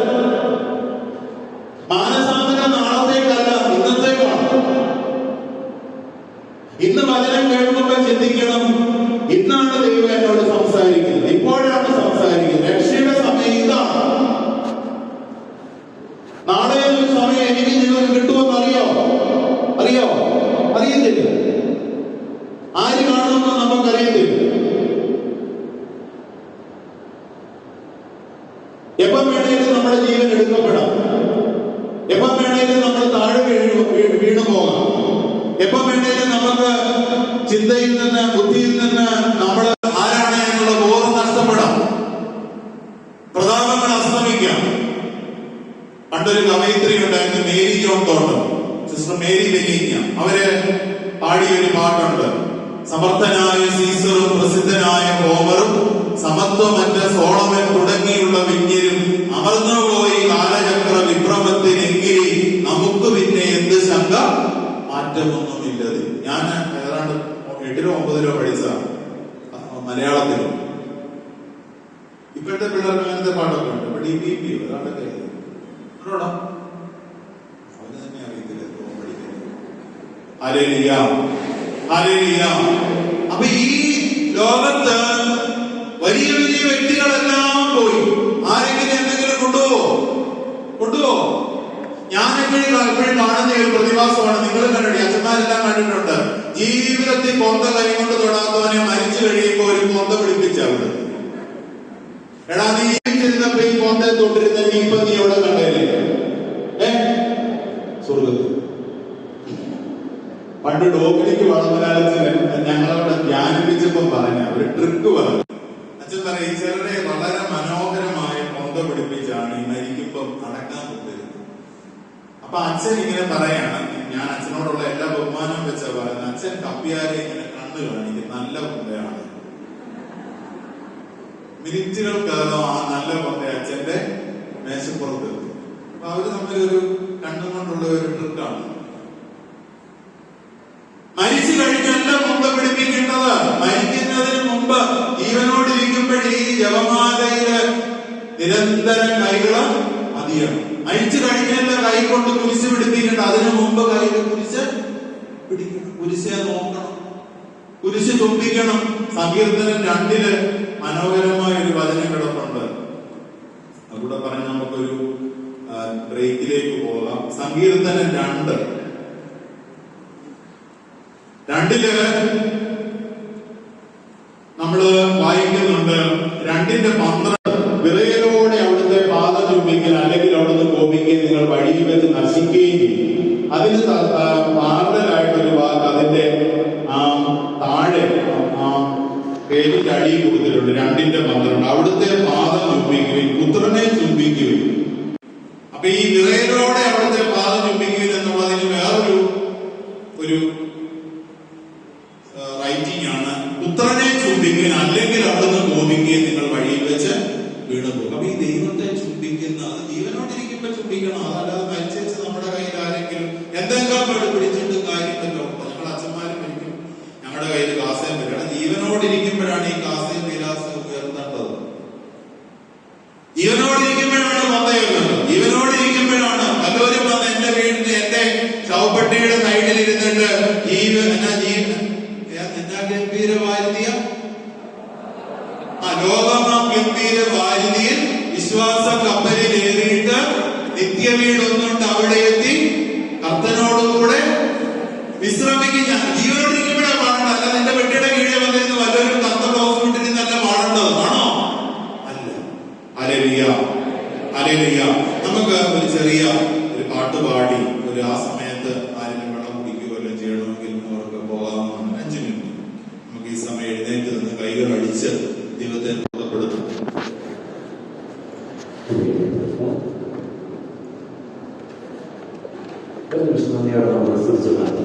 ഹല്ലേലൂയ.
ദൈവത്തിന്റെ വചനം പറയുന്നത് ദൈവഭയമില്ലായ്മ.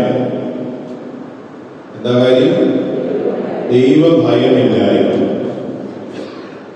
പണ്ടൊക്കെ നമ്മുടെ വീടുകളിൽ പറയുമായിരുന്നു ദൈവത്തെ ഭയവും മനുഷ്യനെ ശങ്കയും ഉണ്ടാവണം. Hallelujah, hallelujah. കൈകളൊന്ന് ഉയർത്തി ഹല്ലേലൂയ പറഞ്ഞേ. Hallelujah, hallelujah. സ്വർഗീയ സഭ ദൈവത്തെ ആരാധിക്കുന്നത് ഈ വചനം പറഞ്ഞുകൊണ്ടായത് ഹല്ലേലൂയ പറഞ്ഞു. അതുകൊണ്ട് നമ്മൾ ഹല്ലേലൂയ പറയുമ്പോൾ ദൈവത്തോട് ചേർന്ന് സ്വർഗസഭയോട് ചേർന്ന് ദൈവത്തെ സ്തുതിക്കുകയാണ്. Hallelujah, hallelujah. ദൈവഭയമില്ലായ്മ പാപത്തിലേക്ക് നമ്മെ നയിക്കും. സുഭാഷിതം 1:7 9:10 ഒക്കെ നമ്മളിത് കാണുന്നുണ്ട്. ദൈവഭക്തിയാണ് ജ്ഞാനത്തിന്റെ ഉറവിടം. പരിശുദ്ധനായവനെ അറിയുന്നതാണ് യഥാർത്ഥ അറിവ്. സുഭാഷിതം 9:10 പറയുന്നു ദൈവഭക്തിയാണ് ജ്ഞാനത്തിന്റെ ഉറവിടം. ഈ കഴിഞ്ഞ ഇടയില് സ്പേസ് ഷട്ടിലേല് പോയിട്ട് 2 പേര് തിരിച്ചു വന്നു. ആരാ? സുനിതായെ അറിയാം, മറ്റേ ആളെ അത്ര പരിചയമില്ല. ഇല്ലേ? ചേട്ടത്തിയെ പരിചയമുണ്ട്, ചേട്ടനെ അറിയത്തില്ല. പക്ഷെ ആ ചേട്ടനാണ് യേശുക്രിസ്തുവിനെ പ്രഘോഷിച്ചത്. എന്നിട്ടെങ്കിലും അയാളുടെ പേരൊന്ന് പഠിച്ചു വെച്ചാൽ നല്ലതാണ്. Hallelujah, hallelujah. നിങ്ങളെ 2 കുറ്റം പറഞ്ഞപ്പോ നിങ്ങളുടെ ഹല്ലേലൂയ നനഞ്ഞു പോയി. Hallelujah, hallelujah. അപ്പൊ ഇദ്ദേഹം ഇവിടെയെല്ലാം പോയിട്ട് അത്രേ കാലം ഇവിടെ നിന്നിച്ച് വന്നിട്ട് ഞാൻ ഓർക്കുമായിരുന്നു അയാളെ എന്ത് കാര്യമായിട്ടാണ് യേശുവിനെ പ്രഘോഷിക്കുന്നത്. നമ്മൾ പ്രഘോഷിക്കുന്നുണ്ടോ? സുവിശേഷ സംഘാതങ്ങളെന്ന് പറഞ്ഞ് നമ്മുടെയൊക്കെ ഇടവകയിലുണ്ട് ഏറ്റവും കൂടുതൽ ആലമ്പം അവിടെയുണ്ട്. ഇവിടുത്തെ കാര്യമല്ലോ. പത്തനംതിട്ട രൂപതയൊക്കെ വളരെ ബെസ്റ്റ്. സുവിശേഷം പറയുന്നവരാണ് ഏറ്റവും കൂടുതൽ കാര്യമിക്കുന്നത്. പ്രാർത്ഥനകാലത്ത് പറയുന്നവരുടെ വീട്ടിലാണ് എല്ലാ പ്രശ്നങ്ങളും.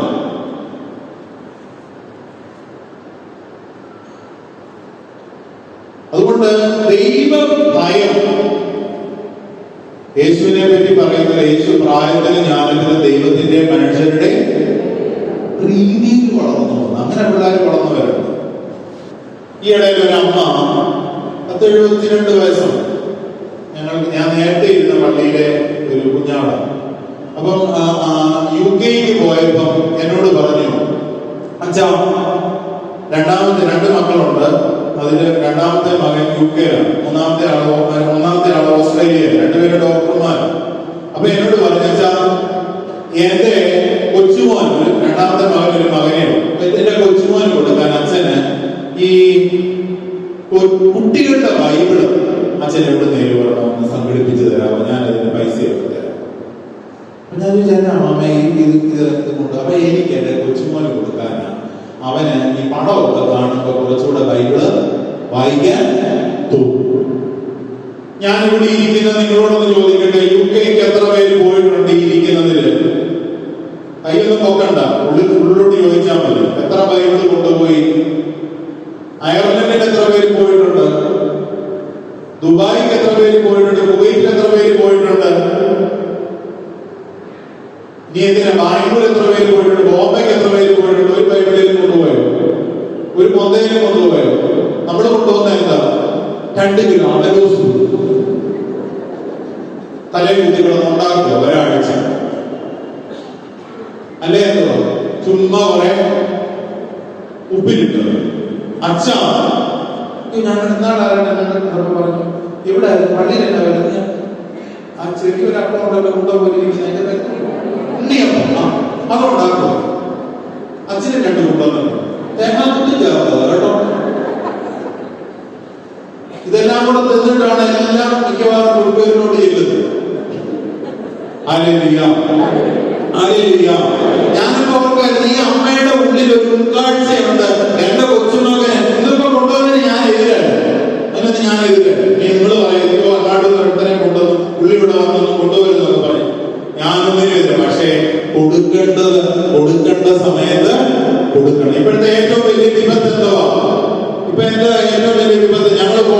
15 കൊല്ലമായിട്ട് കോളേജിൽ. ഇപ്പോഴത്തെ ഏറ്റവും വലിയ പ്രശ്നമാണ് ഡ്രഗ്സ്, ലഹരി. ഇപ്പൊ കഴിക്കുന്ന ഒരു സാധനങ്ങളെല്ലാം വന്ന എന്റെ പേരെന്തോ MDMA. എങ്ങനെ MDMA പിടിക്കാം? ക്ലാസ് MDMA എങ്ങനെ ഉപയോഗിക്കാതിരിക്കാം? നമ്മുടെ കുഞ്ഞുങ്ങൾക്ക് ഉള്ളിൽ ഒരു തീരുമാനം ഉണ്ടാവണം, ഞാനിത് ഉപയോഗിക്കുന്നു. ഞങ്ങളുടെ വലിയ മീറ്റിംഗ് കൂടി എങ്ങനെ നേരിടാം. ആരാണ്ട് ഒരാൾ എഴുന്നേറ്റ് പറഞ്ഞു, പിള്ളേരുടെ എല്ലാം ബാഗ് വരും. നമ്മൾ അടിയിട്ടാറെ ഒന്നും വേണ്ട, പിള്ളേരുടെ എല്ലാം ബാഗ് വരും. പണ്ടത്തെ കാലത്തെ പരിപാടി പിള്ളേരുടെ എല്ലാം റൂം പരിശോധന. ഒരു പിള്ളേരുടെ റൂമോ ബാഗോ ഒന്നും ഇപ്പൊ പഴയ പോലെ ഒന്നും പരിശോധനയൊന്നും നടക്കത്തില്ല. നമുക്ക് അതിനൊക്കെ ഒരു പരിധിയുണ്ട്. ഏറ്റവും നല്ല മാർഗം ഒരു കുട്ടിയുടെ ഉള്ളിൽ ആ കുട്ടിക്ക് കിട്ടിയിരിക്കുന്ന വിശ്വാസത്തിൽ ആ കുട്ടി ചിന്തിക്കണം, ഇത് എനിക്ക് വേണ്ട, ഇതെനിക്ക് വേണ്ട. അതിനെക്കാട്ടിലും വലിയ മോട്ടിവേഷൻ ഉണ്ടോ? ആ മോട്ടിവേഷൻ കൊടുക്കേണ്ടത് ആരാ? മാമോദീസ സ്വീകരിക്കുന്ന സമയത്ത് ഞാൻ ചിലരോട് ചോദിക്കാറുണ്ട്. ജ്ഞാനസ്നാന തലതൊട്ടപ്പനും തലതൊട്ടമ്മയായിട്ട് രണ്ടുപേര് വന്നിട്ടുണ്ട്. നല്ല പറമ്പ സാരി കൊടുത്താ വന്നേക്കുന്നത്. നീ സാരി കൊടുത്തു വന്നു എന്നുള്ളതല്ല ജ്ഞാനസ്നാന മാതാവ് അല്ലെങ്കിൽ പിതാവ് എന്നുള്ളതിന്റെ അർത്ഥം. ഈ കൊച്ച് അറിവാകണം വരെ ഈ കൊച്ച് വിശ്വാസത്തിലാണോ വളർന്നു വന്നത് എന്ന് ഉറപ്പാക്കേണ്ട ഒരു ഉത്തരവാദിത്വത്തിനെ കൊണ്ട് ഇടയ്ക്കിടയ്ക്ക് കൊച്ചിനെ വിളിച്ച് ചോദിക്കണം, ചൊല്ലടാ സ്വർഗസ്നായ പിതാവേ, നന്മ നിറഞ്ഞ മറിയമേ ഒന്ന് ചൊല്ലിക്കേൽപ്പിച്ച്, വിശ്വാസ പ്രമാണം ഒന്ന് ചൊല്ലിക്കേ, സ്തുതി കൊടുത്തേ. അച്ഛന്മാരെ കാണുമ്പോൾ എന്താ പറയണ്ടേ? ഈശോമിശിഹായ്ക്ക് സ്തുതിയായിരിക്കട്ടെ. അതൊക്കെ പഠിപ്പിക്കണം. ഞാൻ ഈ എന്റെ ഇപ്പോഴത്തെ ആണോ മുമ്പത്തെ ആണോ അതിന് മുമ്പത്തെ പള്ളിയാണെന്ന് പറയുന്നത് നിങ്ങൾക്ക് ഫോണോട് ചോദിക്കാൻ. എന്റെ ഒരു പള്ളിയില് ഞാൻ വീടുകുദാസിക്ക് എന്നപ്പോൾ രണ്ടു നിലയാണ്. താഴെ എല്ലാവരോട് വർത്താനം പറഞ്ഞ് വീടുകുദാസി നമ്മള് വീടുകുദാസി നടത്തുമ്പോ ധൂപം വെച്ച് മേടിച്ച് ചെല്ലുമ്പോ ഞാൻ ധൂപം വെച്ച് ഒരു മുറി കയറിയപ്പോ അവിടെ ഒരു ചാട്ടം. ഞാൻ അന്താളിച്ചു. നമ്മള് എക്സ്പെക്ട് ചെയ്യാതെ അങ്ങോട്ട് കയറുന്നു. ഒരു പയ്യൻ ചാടി അതില് നിൽക്കുന്നു. ഞാൻ അന്താളിച്ച് ഞാനിങ്ങനെ വാതിക്കൽ ധൂപം വെച്ചിട്ട് ഞാനിരിക്കും. എന്നിട്ട് എല്ലാം കഴിഞ്ഞ് കഴിഞ്ഞപ്പോ ഞാൻ ചോദിച്ചു, വീട് ആരാണ്ട്?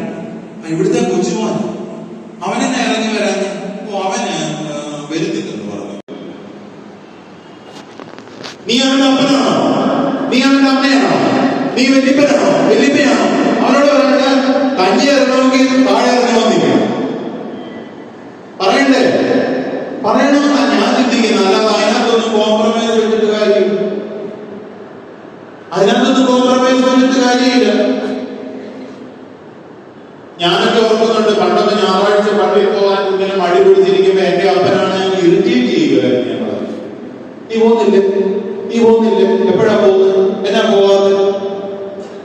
അങ്ങനെയൊക്കെ ചില കാര്യങ്ങൾ ചെയ്തത് കൊണ്ടാണ് ഞാനും നിങ്ങളും ഒക്കെ ഇവിടെയൊക്കെ ഇങ്ങനെയെങ്കിലും വന്നിരിക്കുന്നത്. അല്ലെങ്കിൽ ഇപ്പൊ പറഞ്ഞ റേഷൻ കടയുടെ മുമ്പിലുമായിരുന്നു ഇപ്പൊ ഇരിപ്പോ. ഉൽപ്പത്തി പുസ്തകത്തിൽ രണ്ടിരിപ്പിനെ പറ്റി പറയുന്നുണ്ട്. അബ്രാഹാം എവിടെയായിരുന്നു, ഒന്ന് ലോത്ത് എവിടെയായിരുന്നു. അബ്രാഹാം വരുന്നത് എവിടെ?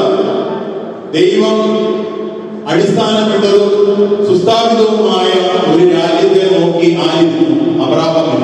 ലോത്തിരുന്നത് എവിടെ? സോദോം ഗൊമോറ പട്ടണത്തിന്റെ വാതിൽക്കൽ. അവിടെ നടക്കുന്ന മുഴുവൻ അശ്ലീലതയും കണ്ടുകൊണ്ടാണ്. ആ ഭാഗമൊക്കെ എടുത്ത് ഒത്തിരി വിവരിക്കേണ്ടതാണ്. നമുക്ക് വളരെ കുറച്ച് സമയമുള്ളതുകൊണ്ട് ഞാൻ കൂടുതലൊന്നും അങ്ങോട്ട് പോകുന്നില്ല. നിങ്ങൾ ആ ഭാഗം വായിക്കണം. ലോത്തിന്റെ ഇരുപ്പാണ് അവന്റെ ജീവിതത്തെ നിയന്ത്രിച്ചത്. നീ എന്ത് കാണുന്നു, എന്ത് കേൾക്കുന്നു, അത് നിന്റെ ജീവിതത്തെ നിയന്ത്രിക്കും. ലോത്തിരുന്നത് സോദോം പട്ടണത്തിന്റെ വാതിൽക്കലാണ്. അവിടെ ഇരുന്ന് ഇവിടെ നടക്കുന്ന എല്ലാം കാണുക. നല്ല പട്ടണമാണോ അത്? ദൈവം നശിപ്പിച്ച പട്ടണം. ഈ കഴിഞ്ഞിടയിലെ ഒരു ഡോക്യുമെന്ററി സോദോം ഗൊമോറയെ പറ്റി ഇങ്ങനെ ടിവിയില് മറ്റേ യൂട്യൂബിൽ വന്നപ്പോ ഞാനിങ്ങനെ കണ്ടു. അപ്പൊ അവിടെ അത് സയന്റിഫിക് ഡോക്യുമെന്ററി ആണ്. അവിടെ ഇങ്ങനെ പറയുന്നത് ഇപ്പോഴും ആ സോയിലില് ഒരു വെളുത്ത സാധനം കാണും. വെളുത്ത സാധനം എന്താണെന്ന് പറയുന്നത് സൾഫറാണ്. സൾഫർ എന്ന് പറഞ്ഞാൽ അറിയാം, കെമിസ്ട്രി പഠിക്കുന്നവർക്ക് അറിയാം എന്താണ് ഗന്ധകം. സോദോം ഗൊമോറയിൽ ദൈവം എന്ത് തീയാ ഇറക്കിയത്? തീയും ഗന്ധകവും മാറി. ആ സൾഫർ ഇപ്പോഴും അവിടെ കിടപ്പുണ്ട്. ഈ സൾഫറിന്റെ ഒരു പ്രത്യേകതയുണ്ട്, കെമിസ്ട്രി അറിയാവുന്നവർ. സൾഫർ എവിടെ കൊണ്ടിട്ടാലും വെള്ളത്തിൽ അതായത് എന്ത് ചെയ്യും? കത്തും. അപ്പൊ ഈ സൾഫർ അല്ലെ ഈ ഗന്ധകമുള്ള സ്ഥലം ഇപ്പോഴും അതുണ്ടാകും. അപ്പൊ അത് നശിപ്പിക്കാൻ കാരണം അവിടുത്തെ ഇങ്ങനെയുള്ള അശ്ലീലതകൾ കണ്ടുകൊണ്ടിരുന്നു. അതുകൊണ്ട് എന്താ ലോകത്തിന് സംഭവിച്ചത്? ദൈവദൂതന്മാര് വീട്ടിൽ വന്ന് അവരോട് പറഞ്ഞ് നിങ്ങൾ എത്രയും പെട്ടെന്ന് ഈ പട്ടണം വിട്ടു പോകണമെന്ന് പറഞ്ഞിട്ട് ഇറങ്ങാൻ പറ്റുന്നില്ല. അവിടുന്ന് ജനതയിൽ നിന്ന് വിട്ടുമാറാൻ പറ്റുന്നില്ല. ജനതയിൽ നിന്ന് ഇറങ്ങാൻ പറ്റുന്നില്ല. അപ്പാവും എടുത്ത് നമുക്ക് പെട്ടെന്ന് അതൊന്ന് കണ്ടേച്ചു പോവാം. ഉൽപ്പത്തി പുസ്തകം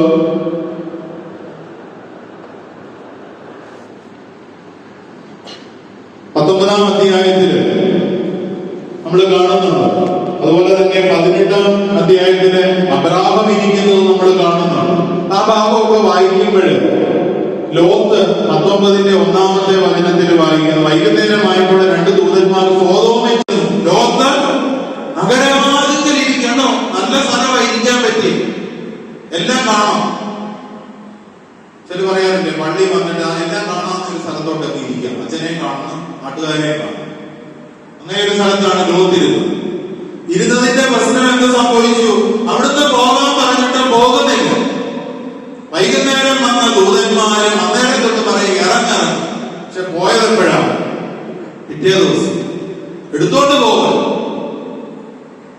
അവസാനം ആ ഭാഗമൊക്കെ വായിച്ച് അവസാനം വരുമ്പോ നമുക്ക് തന്നെ ലജ്ജ തോന്നുന്ന ചില ഭാഗങ്ങളിലേക്ക് വരും.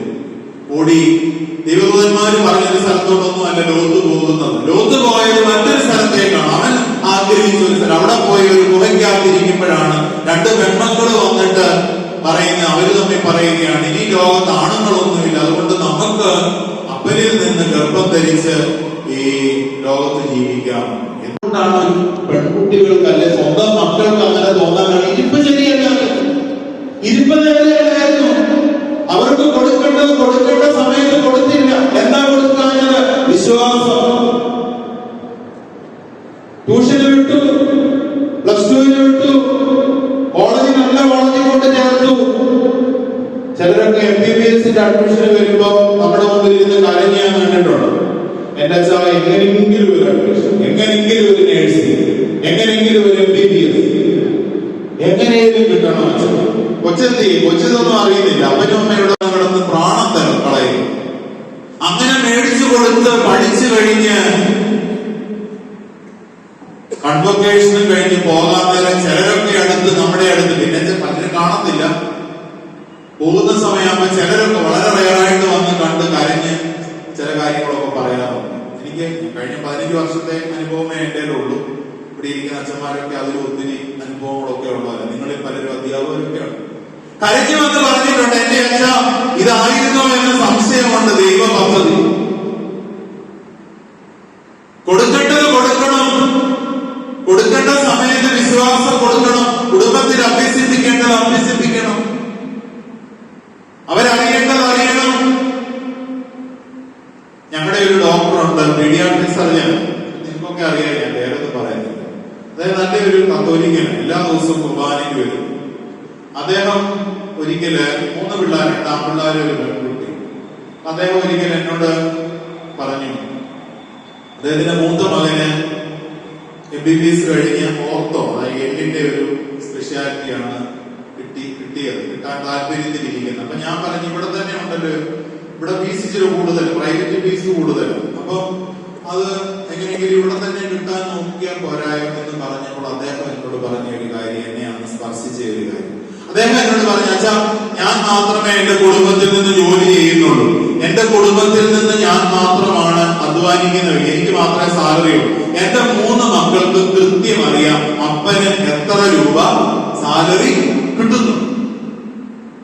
ഞാനിപ്പോ അവരോട് പോയി പറയുകയാണ്, എങ്ങനെയെങ്കിലും നമുക്ക് മൂത്ത മകനെ ഇവിടെ പ്രൈവറ്റിൽ പഠിപ്പിക്കാമെന്ന് ഞാൻ അവരോട് പറഞ്ഞാൽ അവരെന്നെ ശാസിക്കും. അവര് പറയാം, അപ്പായിക്ക് എത്ര രൂപ കിട്ടുന്നുണ്ടെന്ന് ഞങ്ങൾക്കറിയാം. എന്റെ പ്രിയ സഹോദരങ്ങളെ, ഞാൻ ഇവിടെ നിങ്ങളോട് പലരോടും ചോദിക്കട്ടെ, നിങ്ങളുടെ എത്ര മക്കൾ അങ്ങനെ ചിന്തിക്കുന്നു? ചിലരൊക്കെ പറയുന്നത് ആരെയും കൊന്നിട്ട് എനിക്കൊരു ബൈക്ക് മേടിച്ചു തന്നല്ലേ, ആരെയും കൊന്നിട്ട് ഈ കാര്യം സാധിച്ചു തന്നല്ലേ പറയുന്നേ. പല പച്ചയ്ക്ക് പറയുന്നില്ലെന്നേ ഉള്ളൂ, വളഞ്ഞൊക്കെ പറയുന്നത് അത് തന്നെയാണ്. കാരണം വേണ്ടത് സമയത്ത് കൊടുത്തിട്ടില്ല. കണ്ടുകൊണ്ടിരുന്നത് പലതുമാണ്. ഈ ലോകത്ത് കണ്ടുകൊണ്ടിരുന്നത് സോദോം പട്ടണത്തിലെ അശ്ലീലതകളും അക്രമങ്ങളുമാണ്. ഇത് ഈ മക്കള് കണ്ടുകൊണ്ടിട്ടുണ്ട്. അപ്പൻ കണ്ടത് മക്കള് കണ്ടിട്ടുണ്ട്, അമ്മ കണ്ടത് മക്കള് കണ്ടിട്ടുണ്ട്. നമ്മുടെ നാട്ടുപുറത്തൊരു പഴഞ്ചൊല്ലില്ലയോ, അമ്മ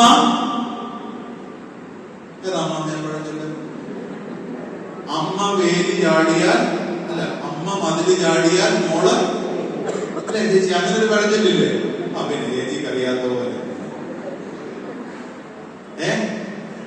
അമ്മ വേലി ചാടിയാൽ മതിലാണ് വെച്ചിട്ടുള്ള വലുത്, മോള് മതില് ചാടി.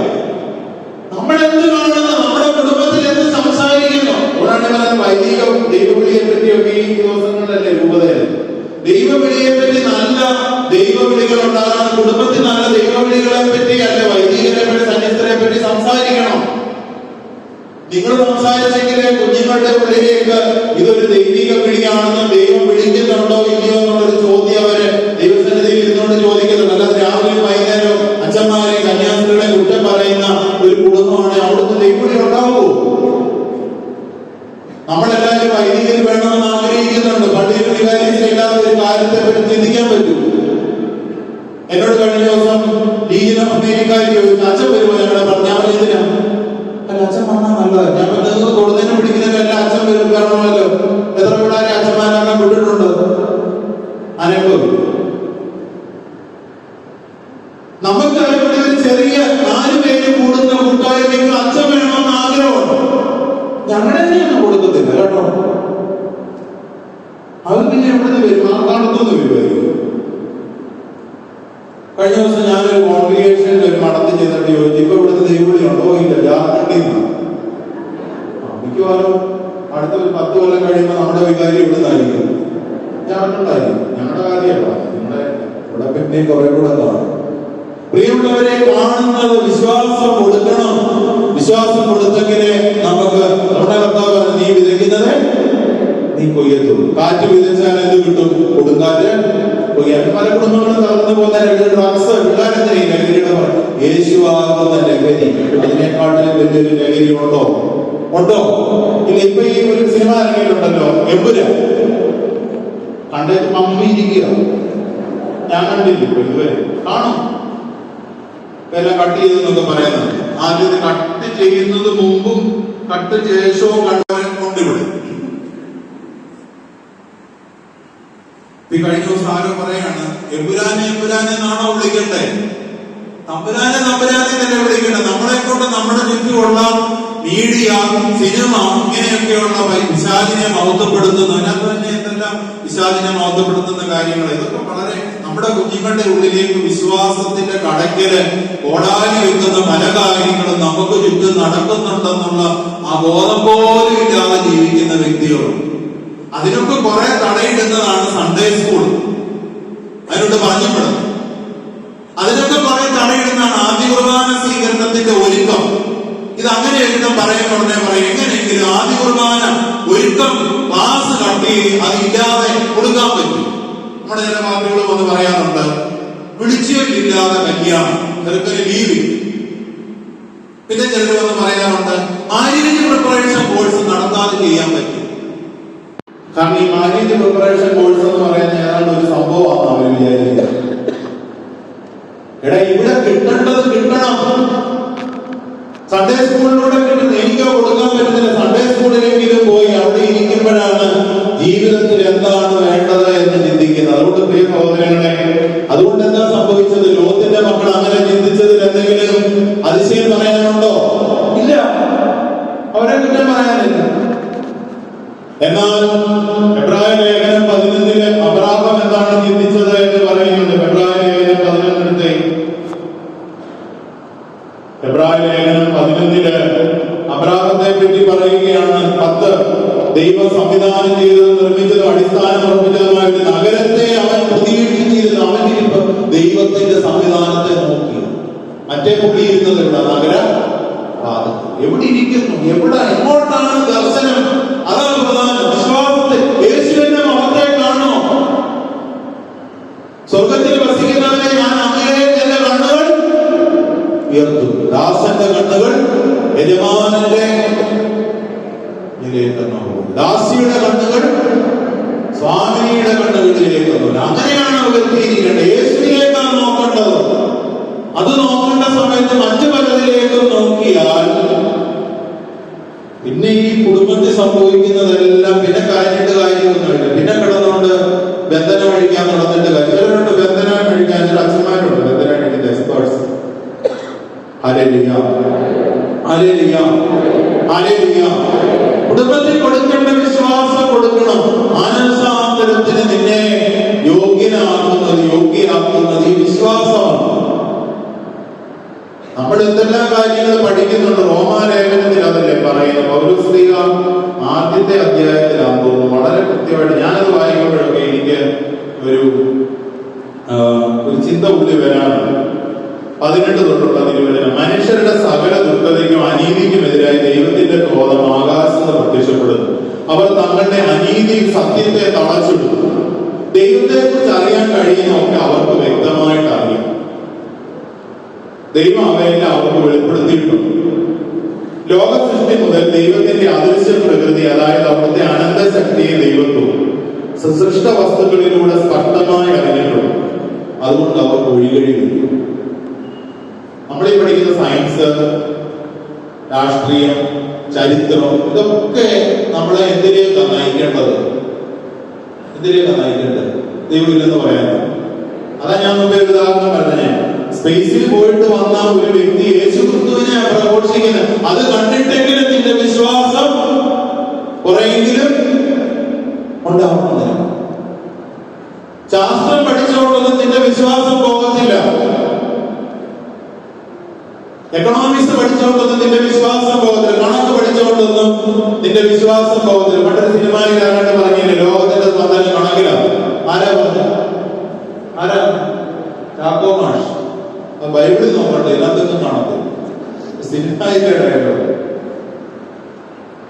ഇതെല്ലാം ദൈവത്തിന്റെ ഓരോ കൈവേലകളാണ്. ഇതൊക്കെ കാണുമ്പോ നീ ആരെയാണ്, ആരെ പറ്റിയാ ചിന്തിക്കണ്ടേ? ദൈവത്തെ പറ്റി ചിന്തിക്കണം. ശാസ്ത്രം പഠിക്കുമ്പോൾ ചിന്തിക്കേണ്ട ദൈവത്തെ പറ്റിയാണ്. അവിടെ താഴോട്ട് വായിക്കുക. അവർ ദൈവത്തെ അറിഞ്ഞിരുന്നെങ്കിൽ അവിടുത്തെ ദൈവമായി മഹത്വപ്പെടുത്തുകയോ അവിടത്തേക്ക് നന്ദി പ്രകാശിപ്പിക്കുകയോ ചെയ്തില്ല. നമുക്കറിയാം ഇത് ദൈവമാണ്.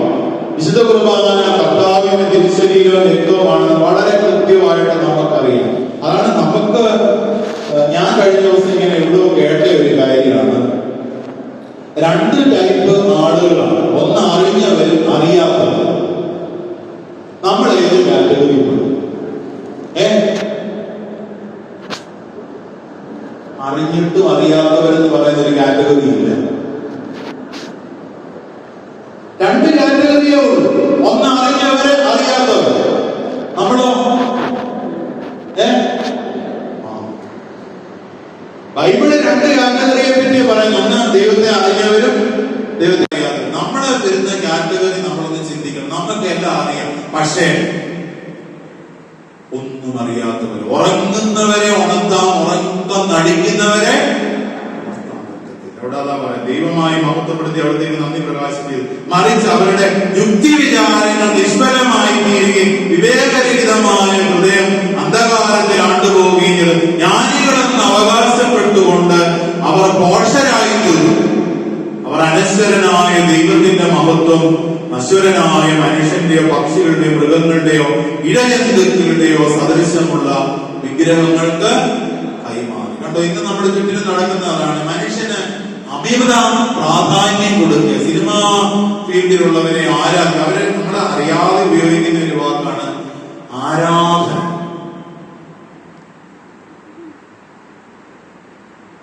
മമ്മൂക്കായുടെ ആരാധകനാണ്. ഒരു പയ്യൻ കഴിഞ്ഞിടയില് സ്റ്റാറ്റസ് ഇട്ടേക്കുന്ന നമ്മുടെയൊക്കെ നല്ല പയ്യൻ, അറിയാതെട്ടോ, ലാലേട്ടന്റെ ആരാധകനാണ്. നമ്മൾ ഉപയോഗിക്കുന്ന വാക്കും അത് തന്നെ, ആരാധന. ആരാധന കൊടുക്കേണ്ടത് ആർക്കാണ്? സർവശക്തനായ ദൈവത്തിന്. മനുഷ്യന് കൊടുക്കരുത്. അറിഞ്ഞോ അറിയാതെയോ ലോകം നമ്മളെ കൊണ്ട് പറയിപ്പിക്കുകയാണ് ഈ വ്യക്തിക്കൊക്കെയാണ് ആരാധന.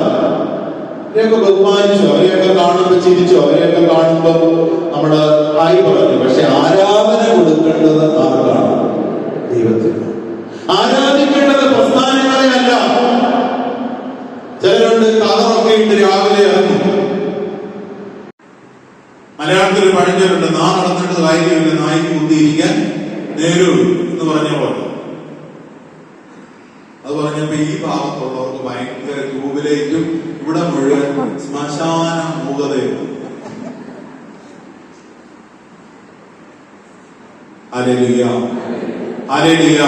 എന്നാണ് ഒരു പുള്ളിയോട് ഞാൻ ചോദിച്ചു, ഇങ്ങനെ പോകുന്നോണ്ട് വല്ല ഗുണമുണ്ടോ? വീട്ടുകാർ പറഞ്ഞു ഒരു ഗുണവും. ഇപ്പൊ പുള്ളി എന്നോട് പറഞ്ഞു, എന്നെ ആളുകൾ അറിയും.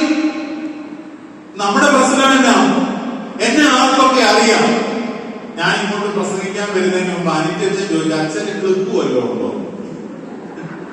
ഞാൻ പറഞ്ഞു, ക്ലിപ്പ് ഒന്നും ഇറങ്ങാനുള്ള ആ ലെവലൊന്നും ആയിട്ടില്ല. പിന്നെ അച്ഛൻ എങ്ങാണ്ടൊന്നൊരു ക്ലിപ്പ് കണ്ടുപിടിച്ചു. നമ്മളെ എത്ര പേർക്ക് അറിയാം? നമ്മുടെ എല്ലാം പ്രശ്നമാണ്. ഇന്ന് പല ആണുങ്ങളെയും പരിഹരിക്കുന്നത്, സ്ത്രീകൾക്കുണ്ടോ എന്ന് എനിക്കറിയില്ല, ആണുങ്ങളെയൊക്കെ വലിയ പ്രശ്നം. എന്നെ എത്ര പേർക്ക് അറിയാം? അച്ഛന്മാരുടെ പ്രശ്നം, എന്നെ എത്ര പേർക്ക് അറിയാം? അച്ഛനെ അറിയാവോ?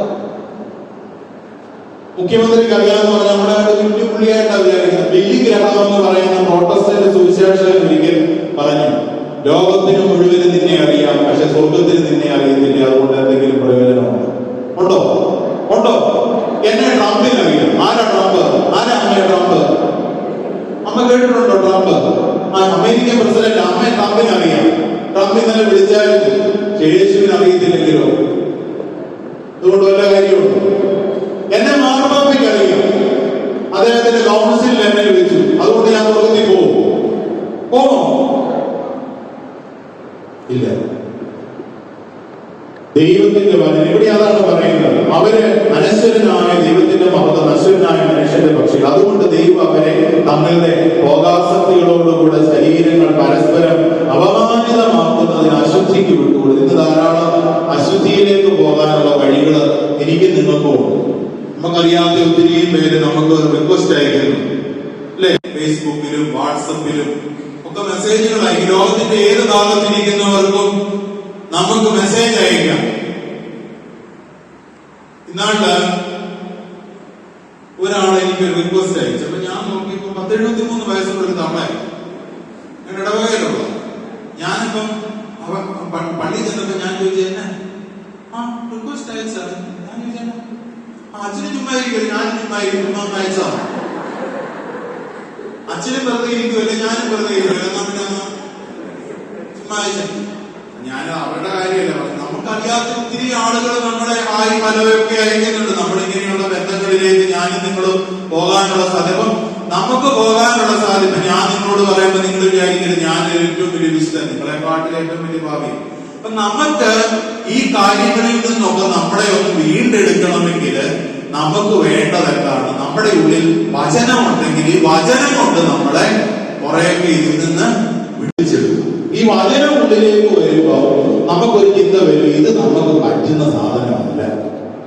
അതുകൊണ്ടാണ് സുവിശേഷത്തിൽ കർത്താവ് പറഞ്ഞത്, നിങ്ങൾ പാമ്പുകളെ പോലെ വിവേകമുള്ളവരും സർപ്പത്തെ പോലെ വിവേകമുള്ളവരും പ്രാവിനെ പോലെ നിഷ്കളങ്കരും. എന്താ ഈ സർപ്പത്തിന്റെ വിവേകം എന്ന് പറയുന്നത്? ഒരിക്കല് പുഷ്പഗിരിയില് നമ്മുടെ ഈ പാമ്പിനെ പിടിക്കുന്ന ഒരു പുള്ളിയുണ്ട്. പുള്ളിയുടെ പേരറിയോ? വാവ സുരേഷ്. പുള്ളി വന്നു. പുള്ളി വരുമ്പോ നിങ്ങൾക്കറിയാം, ഇവിടെ കണ്ടിട്ടുള്ളവരെ, പുള്ളി ചുമ്മാ വരുത്തില്ല. പുള്ളി ഒരു 10-18 പാമ്പിനെയും കൊണ്ടറിയാം. അപ്പൊ ഈ പാമ്പിനെ എല്ലാം ഇങ്ങനെ കൊണ്ടുവന്ന് കാണിക്കുകയാണ്. മൂർക്കം പാമ്പ്, അണലി പാമ്പ്, വലിയ ശംഖുവരേന്, ഇതൊക്കെ അമ്മാമ്മ പാമ്പ്. പാമ്പിനെ കണ്ടിട്ടുണ്ടോ അമ്മാമ്മ? ഉണ്ടോ? അച്ഛാ വന്ന വഴിക്ക് കസാരയിലിരിക്കുന്ന കണ്ടായിരുന്നു. ആ പാമ്പല്ല. ഞാനിങ്ങോട്ട് ഇറങ്ങിയപ്പോ കസാരയിൽ ഇരിപ്പുണ്ടായിരുന്നു. അച്ഛാ ഇപ്പൊ എവിടാന്ന് അറിയത്തില്ല. ആ പാമ്പല്ല അമ്മാമ്മ. കണ്ടിട്ടുണ്ട്? അപ്പൊ ഈ പാമ്പിനെ എല്ലാം ഇങ്ങനെ കൊണ്ടുവന്ന് കാണിച്ചിട്ട് അദ്ദേഹം ഞങ്ങളോട് ഒരു കാര്യം പറഞ്ഞു. എന്താണെന്നറിയാമോ? നമ്മുടെ ഉള്ളിലൊക്കെ അന്നൊരു ചിന്തയുണ്ടായിരുന്നു, ഈ പാമ്പ് നമ്മളെ ഓടിച്ചിട്ട് കടിക്കുമോ എന്നൊക്കെ. ആ കുഞ്ഞുനാളിലൊക്കെ നമ്മുടെ തലയിൽ കയറിയിരിക്കുന്നു. അപ്പൊ ഈ വാവ സുരേഷ് അന്ന് ഞങ്ങളോട് പറഞ്ഞു ഒരു കാര്യം, പാമ്പ് വളരെ പേടിയുള്ള ഒരു ജീവി.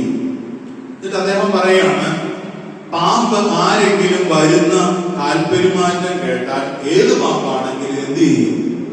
എന്തെങ്കിലും ഓടി വിളിക്കാൻ ശ്രമിക്കും. അദ്ദേഹം പറയാണ് നമ്മുടെയൊക്കെ തലയിൽ കയറിയിരിക്കുന്നത് പാമ്പ് ഇങ്ങനെ നോക്കി വെച്ചിരുന്ന് നമ്മളെ വന്ന് പഠിക്കും എന്നൊക്കെ. അതൊക്കെ ചുമ്മാ സങ്കല്പങ്ങളാണ്. അത് പേടിയുള്ള ജീവിയാണ്. ആരുടെയെങ്കിലും താല്പര്യമാറ്റം കേട്ടാൽ അത് ഓടി മാറും. അപ്പോഴാണ് എനിക്ക് ഈ ഭാഗത്തിന്റെ യഥാർത്ഥ ഒരു ആശയം കത്തിയത്. നമ്മുടെ ജീവിതത്തില് ഒരു ഫോൺ കോൾ അല്ലെങ്കിൽ ഒരു ബന്ധം അല്ലെങ്കിൽ ഒരു സംസാരം, ഒരു ചിരി, ഒരു കണ്ടുമുട്ടൽ അല്ലെങ്കിൽ ഒരു സ്ഥലത്തേക്ക് പോകുന്നത് നമ്മളുടെ ജീവിതത്തെ നശിപ്പിക്കുമെന്ന് തോന്നിയാൽ സുവിശേഷം പറയുന്നത് പാമ്പിനെ പോലെ വിവേകം ഉണ്ടായിരിക്കണം എന്ന് പറഞ്ഞാൽ പാമ്പിന്റെ വിവേകം ഇതാണ്. അപകടമാണ് എന്ന് തോന്നിയാൽ പാമ്പ് ആ സ്ഥലത്തു നിന്ന് എങ്ങനെയെങ്കിലും പിൻവാങ്ങും. പിന്നെ പാമ്പിന്റെ ഒരു പ്രത്യേകത അന്ന് ബാബാ സുരേഷ് പറഞ്ഞത് കേട്ടപ്പോൾ ഒന്നുകൂടെ എനിക്ക് ഈ ഭാഗം വ്യക്തമാണ്. അദ്ദേഹം പറയാണ്, പാമ്പിന്റെ ശരീരത്തിൽ എവിടെല്ലാം അടി കിട്ടാൻ പരിശ്രമിച്ചാലും പാമ്പ് നോക്കുന്ന തലയ്ക്ക് അടി കിട്ടാതിരിക്കാൻ. കാരണം തല അടി കിട്ടിയാൽ പിന്നെ തീർന്നു. വിശ്വാസ ജീവിതത്തിന്റെ നമ്മൾ എന്താണോ ഏറ്റവും പ്രധാനമായിട്ട് കരുതുന്നത് അത് പോയാൽ പിന്നെ വല്ലതും ഉണ്ടോ? ഇല്ല. കുടുംബ ജീവിതത്തിൽ പരസ്പര വിശ്വാസം നഷ്ടപ്പെട്ടാൽ പിന്നെ തീർന്നു. പൗരോഹിത്യ ജീവിതത്തിൽ പേര് പോയാൽ പിന്നെ തീർന്നു. സന്യാസ ജീവിതത്തിൽ നമ്മുടെ ജീവിത വിശുദ്ധി നഷ്ടപ്പെട്ടാൽ തീർന്നു. നമുക്ക് നമ്മളോടും സമൂഹത്തിന് നമ്മളോടും അറപ്പാകും. അതുകൊണ്ട് വചനം ഉള്ളിലുണ്ട് എങ്കിൽ ഈ വചനം നമ്മളെ പല കാര്യങ്ങളിൽ നിന്നും പിന്തിരിപ്പിക്കും. ഒരിക്കലും ഒരു അച്ഛൻ എന്നോട് പറഞ്ഞാണ്, അച്ഛാ എനിക്ക് പല കാര്യം ചെയ്യണമെന്ന്, പലയിടത്തും പോകണമെന്നൊക്കെയുണ്ട്. പക്ഷെ അപ്പനും അമ്മയും ജീവിച്ചിരിപ്പുണ്ട്, അവരെ വേദനിപ്പിക്കാൻ എനിക്ക് തോന്നുന്നു. ആ അച്ഛന്റെ ഉള്ളിൽ അച്ഛനെ പലതിൽ നിന്നും പിന്തിരിപ്പിക്കുന്നത് ഈ അപ്പന്റെ അമ്മയുടെ സാന്നിധ്യം. എന്ന് പറഞ്ഞതുപോലെ വചനം ഉള്ളിലുണ്ടെങ്കിൽ പലതിൽ നിന്നും ഒന്ന് വേണ്ട എന്ന് വെക്കാൻ നമ്മളെ പ്രേരിപ്പിക്കും. അതുകൊണ്ടാണ് എപ്പോഴും ആത്മീയ ഗുരുക്കന്മാർ പറയുന്നത് വചനം കൊണ്ട് നാം നിറയണം. Hallelujah, hallelujah. വചനം കൊണ്ട് നിറയണം. പ്രാവിനെ പോലെ നിഷ്കളങ്കരായിരിക്കണം എന്ന് പറഞ്ഞാൽ പ്രാവിന്റെ ജീവിതത്തെ പറ്റി പറയുന്നത്, പ്രാവിന് ഏറ്റവും പ്രിയപ്പെട്ടതാണ് അതിന്റെ കുഞ്ഞ്, അതിന്റെ മുട്ട. നമ്മളെവിടെയോ വായിച്ചിട്ടുണ്ട്, ഈ പ്രാവിന് ഒരു പ്രത്യേകതയുണ്ട്. അതിന്റെ മുട്ട ആരെങ്കിലും തൊട്ടു, അതിന്റെ കൂടെ ആരെങ്കിലും ഡിസ്റ്റർബ് ചെയ്തു എന്ന് അതറിഞ്ഞാൽ ഈ പ്രാവ് അത് എത്ര വിലപ്പെട്ടതാണെങ്കിലും അത് ഉപേക്ഷിച്ച് അത് പറന്നു പോകുമെന്നാണ് കേട്ടത്. നമ്മുടെ ജീവിതത്തിൽ ചില കാര്യങ്ങൾ നമുക്ക് പ്രിയപ്പെട്ടതാണ്, പക്ഷെ നമ്മൾ അതിന്റെ മുമ്പോട്ട് നോക്കുമ്പോ ഈ ഒരു ബന്ധം എന്റെ കുടുംബ ജീവിതം തകർക്കുമെങ്കിൽ ആ ബന്ധം ഉപേക്ഷിക്കാൻ തയ്യാറാകും. ചിലപ്പോ ഒരു നല്ല കൂട്ടായിരിക്കും,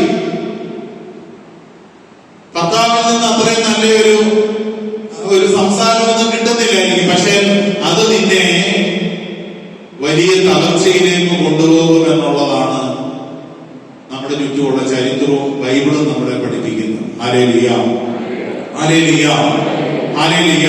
അതുകൊണ്ട് പ്രിയമുള്ളവരെ, നമ്മുടെ ജീവിതത്തിൽ വിശ്വാസത്തിന് പ്രാധാന്യം കൊടുക്കുമ്പോൾ നമുക്ക് പല കാര്യങ്ങളും മനോഹരമായിട്ട് മാറുന്നതായിട്ട് കാണാം.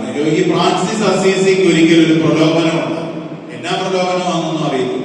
അദ്ദേഹത്തിന് പ്രലോഭനം ശരീരത്തിൽ തോന്നിയപ്പോൾ അദ്ദേഹം ചെയ്തു, അദ്ദേഹം അവിടെ ഇങ്ങനെ റോസ് വളർന്നു നിൽക്കുക, നല്ല മുള്ളുള്ള റോസ ചെടികൾ നിങ്ങൾ കേട്ടിട്ടുണ്ടായിരിക്കും.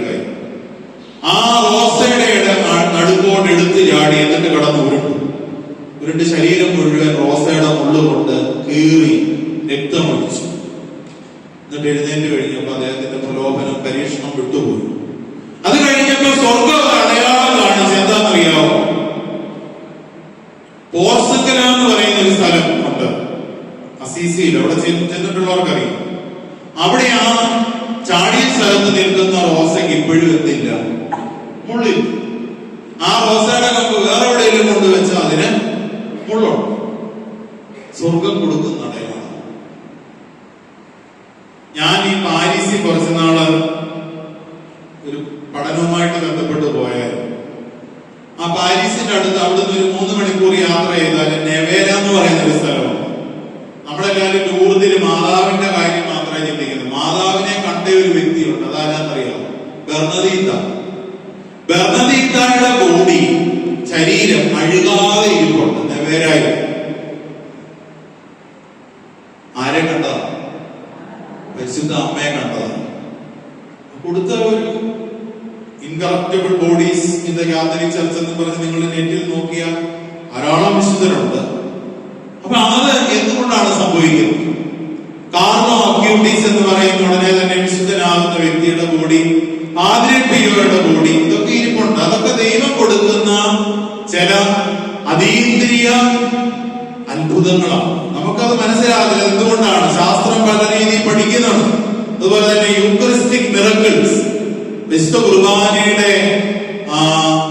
അത്ഭുതങ്ങൾ. വിശുദ്ധ കുർബാന യേശുവിന്റെ ശരീരവും രക്തവുമായിട്ട് ശരിക്കുള്ള ശരീരമായി മാറും, ശരിക്കുള്ള രക്തമായി മാറും. അത് ശാസ്ത്രജ്ഞര്, നിരീശ്വരവാദികള് ഒക്കെ പഠിച്ചതിന്റെ റിപ്പോർട്ടുകൾ ഇപ്പോഴും നമുക്ക് നെറ്റിൽ കിട്ടും.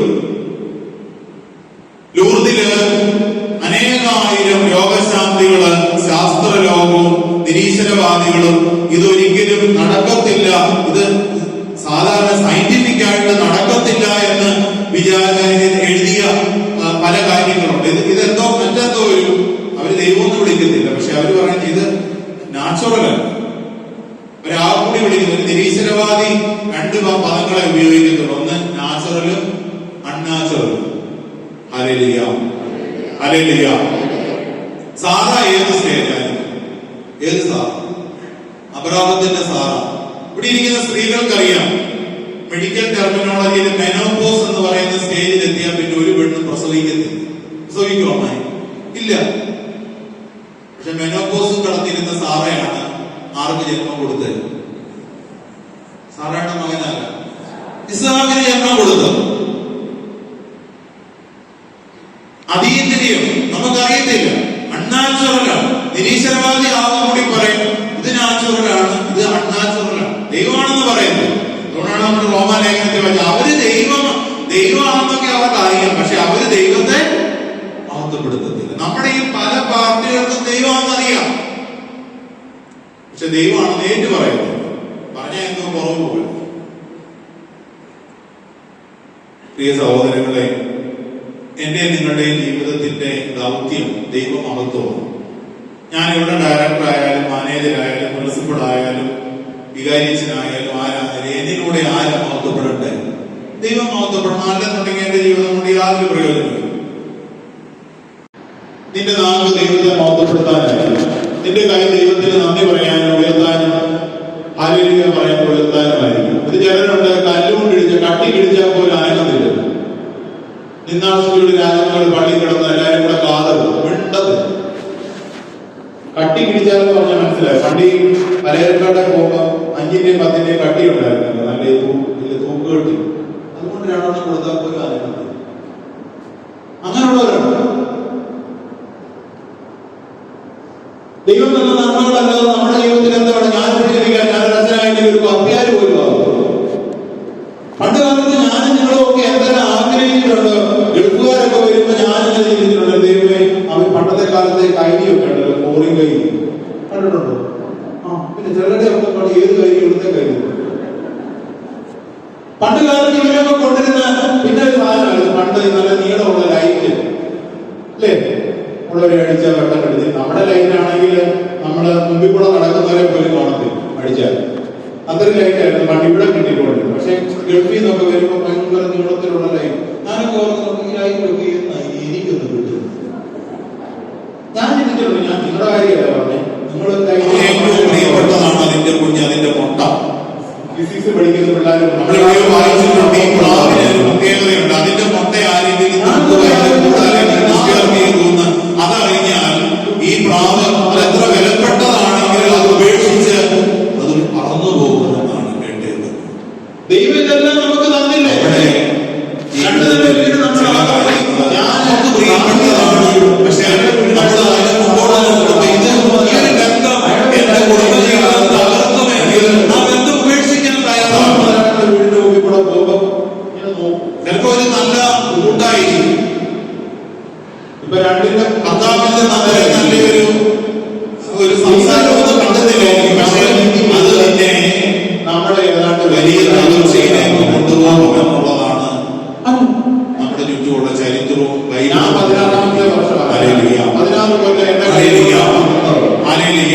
അതുകൊണ്ട് പ്രിയമുള്ളവരെ, നമ്മുടെ ജീവിതത്തിൽ വിശ്വാസത്തിന് പ്രാധാന്യം കൊടുക്കുമ്പോൾ പല കാര്യങ്ങളും മനോഹരമായിട്ട് മാറുന്നതായിട്ട് കാണാം. ഈ പ്രാർത്ഥനയ്ക്ക് ഒരിക്കലും പ്രലോഭനം ശരീരത്തെ തോന്നിയപ്പോൾ അദ്ദേഹം അവിടെ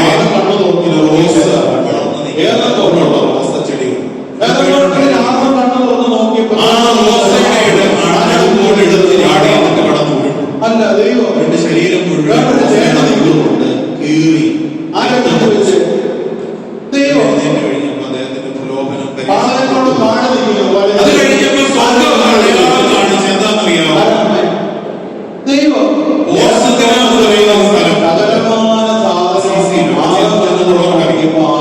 അവിടെയാണ് ചാടിയ സ്ഥലത്ത് നിൽക്കുന്ന വാസയ്ക്ക്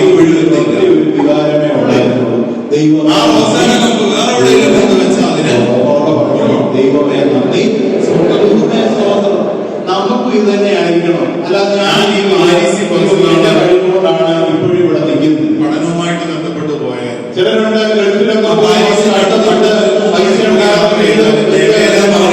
വീട് വെച്ച് ഈ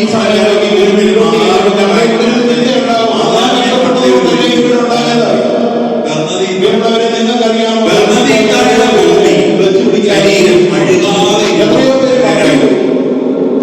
നിങ്ങൾ കേട്ടതല്ലേ ഒരു മുറിയിലുണ്ടായിരുന്ന എത്ര പേര് തീ പിടിച്ച് മരിച്ചത്?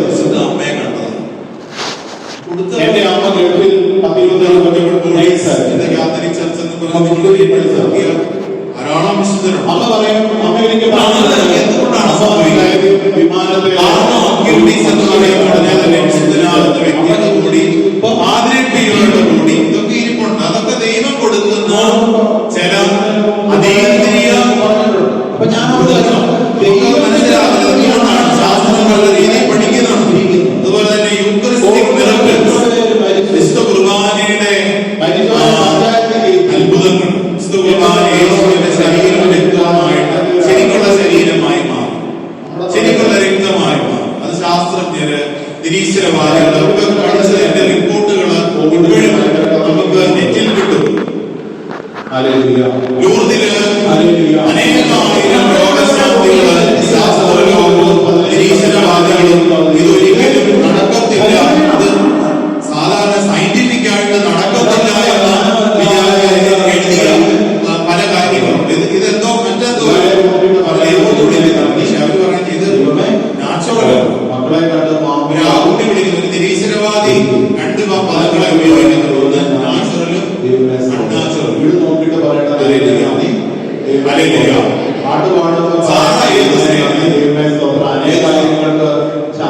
ത്തിന്റെ സാറ ഇവിടെ ഇരിക്കുന്ന സ്ത്രീകൾക്കറിയാം മെനോപോസ് എന്ന് പറയുന്ന ശരീരത്തിൽ പിന്നെ ഒരു പെണ്ണ് പ്രസവിക്കുന്നില്ല. ഇല്ല. പക്ഷെ മെനോപോസും കടന്നിരുന്ന സാറയാണ് ആർക്ക് ജന്മം കൊടുത്തത്. കഴിച്ചില്ലെങ്കിൽ ഇപ്പം വീട്ടിൽ ചെല്ലുന്ന കഴിവുള്ള നല്ല ഇസ്ലാമിന് ജന്മം കൊടുത്തു ഉണ്ടാക്കി വെച്ചിട്ടുണ്ട്. ചോറുണ്ണാൻ പറ്റുന്നില്ലേ? എത്ര പേർക്ക് അതീന്ദ്രിയം നമുക്കറിയത്തില്ല. ഇത് നാച്ചുറലാണ്, ഇത് ദൈവമാണെന്ന് പറയുന്നു. അവര് ദൈവമാണെന്നൊക്കെ അവർക്ക് അറിയാം. പക്ഷെ അവര് ദൈവത്തെ നമ്മുടെ ഈ പല പാർട്ടികൾക്കും ദൈവമാണെന്നറിയാം. പക്ഷെ ദൈവമാണ് ഏറ്റു പറയുന്നത്. ചോറൊറ്റയെന്ന് തോന്നുന്ന പാർട്ടിയാണ് ട്യൂബ് വിട്ട് കിടക്കുന്നത്. എങ്ങനെ സഹോദരങ്ങളെ, എന്റെ നിങ്ങളുടെയും ജീവിതത്തിന്റെ ദൗത്യം ദൈവമഹത്വമാണ്. ഞാൻ ഇവിടെ ഡയറക്ടർ ആയാലും മാനേജരായാലും പ്രിൻസിപ്പളായാലും പറയട്ടെ, ആരായാലും ആരായാലും എന്നിലൂടെ ആരെ മഹത്വപ്പെടട്ടെ.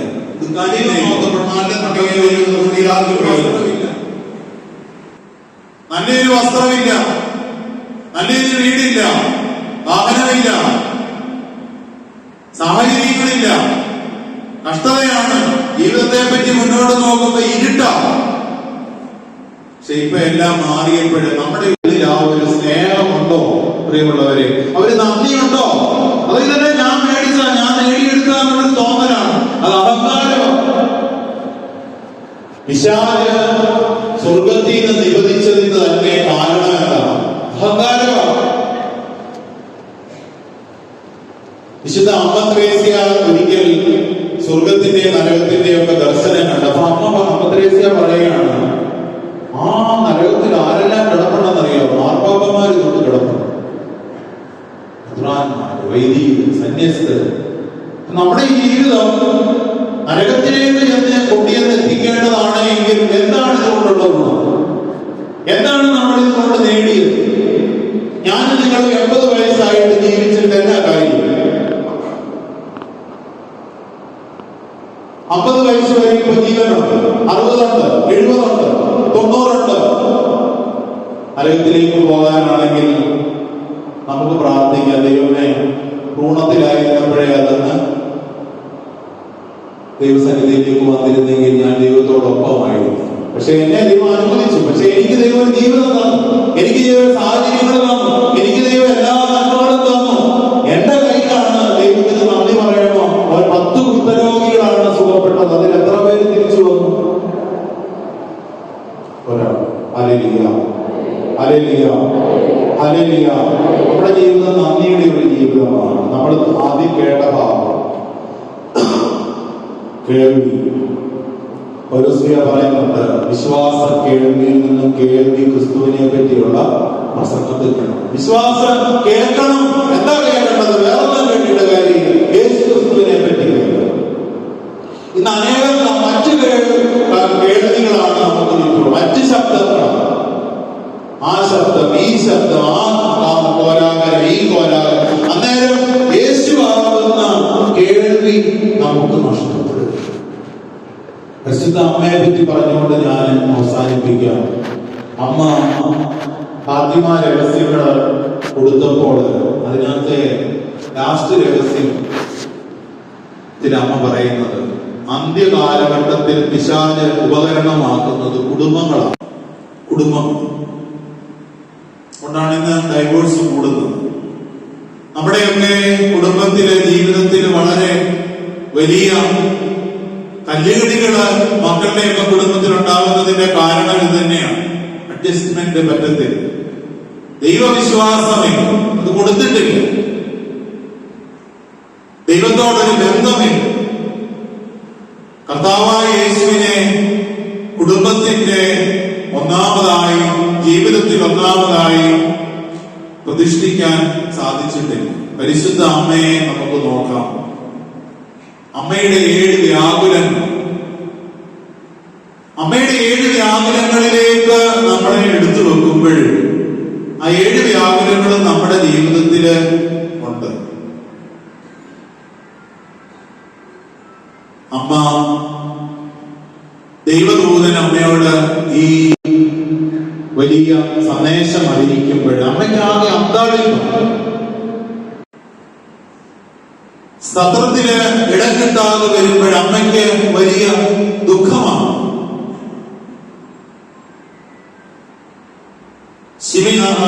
ഈ കുഞ്ഞിനെ കൊണ്ട് ഈജിപ്തിലേക്ക് പോകണമെന്ന് പറഞ്ഞ് പോകുമ്പോൾ വലിയ ഉത്കണ്ഠയാണ്. ശിമയോൻ കൈകളിൽ എടുത്തിട്ട് നിന്റെ ഹൃദയത്തിലൂടെ ഒരു വാട് കടക്കുമെന്ന് പറയുമ്പോഴും അമ്മയ്ക്ക് ഉത്കണ്ഠയാണ്. പിന്നീട് നമുക്കറിയാം, ഈ യേശുവിനെ കാണാതെ പോകുമ്പോൾ അമ്മയ്ക്ക് വലിയ ഉത്കണ്ഠ. ദേവാലയത്തിൽ കാണാതെ പോകും, കുരിശിൽ കൊണ്ട് പോകുമ്പോൾ, കുരിശിൽ മരിക്കുമ്പോഴൊക്കെ അമ്മയുടെ 7 വ്യാകുലങ്ങളെ നമുക്കൊന്ന് ധ്യാനിക്കാം ഈ സമയം. ഈ 7 വ്യാകുലവും നമ്മുടെ ജീവിതത്തിൽ ഉണ്ടായിട്ടില്ല. തിരസ്കരിക്കപ്പെട്ട സമയങ്ങൾ എത്ര നമ്മുടെ ജീവിതത്തിലുണ്ട്. സത്രം കിട്ടാതെ വന്ന സമയങ്ങൾ, ഷോക്ക് അടിക്കുന്ന വാർത്തകൾ കേട്ട അവസരങ്ങൾ എത്ര അമ്മയെടുത്ത് ദൈവദൂതം എന്ന് പറഞ്ഞപ്പോൾ അമ്മയ്ക്ക് ഷോക്ക് അടിക്കുന്നു, നമുക്കും ഷോക്ക് അടിക്കുന്ന പോലുള്ള ചില കാര്യങ്ങൾ കേട്ടപ്പോൾ, ചില സംഭവങ്ങൾ നടന്നപ്പോൾ, തിരസ്കരിക്കപ്പെട്ട വേണ്ടപ്പെട്ടവര് നമ്മളെ പുറത്ത്. എന്നോടൊരാൾ പറഞ്ഞ, അച്ഛാ എന്നോട് പറഞ്ഞായിരുന്നു കൊച്ച് വലുതാകുമ്പോ BSc നഴ്സിംഗ് പഠിപ്പിക്കാൻ കാശ് തരാം, ഇപ്പൊ കാണാൻ പോലും കിട്ടുന്നു. തിരസ്കരണം ഞാനും നിങ്ങളും ജീവിതത്തിൽ ഒത്തിരി അനുഭവിച്ചിട്ടുണ്ട്. സ്വന്തം സ്ഥലം വിട്ട് ഓടിപ്പോകേണ്ട അവസ്ഥകൾ ഉണ്ടായിട്ടില്ല പ്രിയമുള്ളവരെ. നമുക്ക് അമ്മ പോയ പോലെ കിടപ്പാട് നഷ്ടപ്പെട്ടു, കയ്യിലുണ്ടായിരുന്ന കാശ് പോയി, ചിന്തകൾ പോയി, ശരീരം നഷ്ടപ്പെട്ടു. ശിമിയോൻ എടുത്ത് പറഞ്ഞതുപോലെ ഉള്ളിക്കൂടെ വാള് കയറുന്ന എത്ര അനുഭവങ്ങൾ, ഹൃദയത്തിലൂടെ വാള് കയറ്റിയിട്ടുള്ള എത്രയോ പേര് നമ്മുടെ കൺമുമ്പിലുണ്ട്. ഭാരമേറിയ കുരിശ് ചുമന്നുകൊണ്ട് പോയ പോലെയുള്ള അനുഭവങ്ങൾ, കുരിശിൽ തറയ്ക്കപ്പെടുന്ന അനുഭവം. അമ്മയുടെ 7 വ്യാകുലങ്ങള് എന്റെ ജീവിതത്തിന്റെ ഓരോ അവസ്ഥകളാണ്. ഈ അവസ്ഥകളെ എല്ലാം തരണം ചെയ്താണ് അമ്മ ഇവിടെ നിൽക്കുന്നത്, കുരിശിന്റെ ചുവട്ടിൽ നിൽക്കുന്നത്. ഈ അവസ്ഥകളൊക്കെ തരണം ചെയ്ത് ഞാനും നിങ്ങളും പോയി നിൽക്കേണ്ടത് അമ്മ നിന്നെ അതേ സ്ഥലത്ത് തന്നെ. ഈ ആരാധനയില് നമുക്ക് അമ്മ നിന്ന സ്ഥലത്ത് നിൽക്കാം. അമ്മ നിൽക്കുന്ന സ്ഥലത്ത് നിൽക്കണമെങ്കിൽ ഈ 7 വ്യാകുലങ്ങളിലൂടെ കടന്നു പോകാം. അമ്മ ചാടിയെന്ന് നിൽക്കുകയല്ലായിരുന്നു, പെട്ടെന്ന് വന്ന് നിൽക്കുകയല്ലായിരുന്നു, ഓടി വന്ന് നിന്നതല്ല. 7 വ്യാകുലങ്ങളിലൂടെ അമ്മ കടന്ന് അവിടെ വന്നു.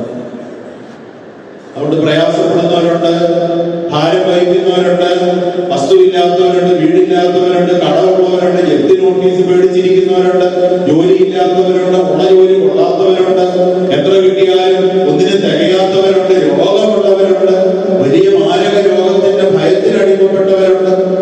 ആരൊക്കെയാണെങ്കിലും അമ്മയും ഇതിലൂടെയൊക്കെ കടന്നു പോയിട്ടുണ്ട്. അമ്മ നിന്ന സ്ഥലത്ത് എനിക്ക് നിങ്ങൾക്ക് നിൽക്കാൻ സാധിക്കണമെങ്കിൽ ഇതിലൂടെ കടന്നുപോയാലേ ആ സ്ഥലത്ത് നിൽക്കുമ്പോഴാണ് ഈശോ പറയുന്നത്, ഇതാ എന്റെ അമ്മ, ഇതാ എന്റെ മകൻ.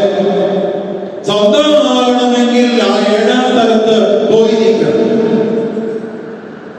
അത് പുരോഹിതനായാലും സന്യാസിനിയായാലും ദൈവജനമാണ്. അതുകൊണ്ട് നമുക്ക് ഈ ആരാധനയിലേക്ക് പ്രവേശിക്കാം. പ്രിയമുള്ളവരെ, ദൈവത്തിന്റെ അനന്തമായ സന്നിധിയിലാണ് ഞാൻ നിങ്ങളും ആരാധനയിലായിരിക്കുന്നത്. ഈ ലോകത്തെ പ്രപഞ്ചത്തെ സൃഷ്ടിച്ച ദൈവത്തിന്റെ സന്നിധിയിൽ ആ ഒരു ഒരുക്കത്തോടെ നമുക്ക് ഈ ആരാധനയിൽ പങ്കെടുക്കാം. നമ്മുടെ എല്ലാ ബന്ധനങ്ങളും അഴിക്കാൻ അവിടുന്ന് സർവശക്തനാണ്. നമ്മുടെ അവസ്ഥ നിമിഷ നേരം കൊണ്ട് മാറ്റാൻ അവിടത്തേക്ക് കഴിയും. ആ ദൈവം യാഗീറോസിന്റെ പുത്രിയെ ഉയർപ്പിച്ചവൻ, ലാസറിനെ ഉയർപ്പിച്ചവൻ, നായിലെ വിധവയുടെ മകനെ ഉയർപ്പിച്ചവൻ, ലാസറിന്റെ ചീഞ്ഞടിഞ്ഞ ശരീരത്തിന് ജീവൻ നൽകിയവൻ, ആ അതേ കർത്താവ് നമ്മുടെ മുമ്പിൽ ആഗതനാകുമ്പോൾ കർത്താവിനോട് നമുക്ക് പറയാൻ സാധിക്കണം, നിന്റെ ആണിപ്പഴുതുള്ള കാര്യം കൊണ്ട് എന്നെ ഉച്ച മുതൽ ഉള്ളകാലം വരെ സ്പർശിക്കണം.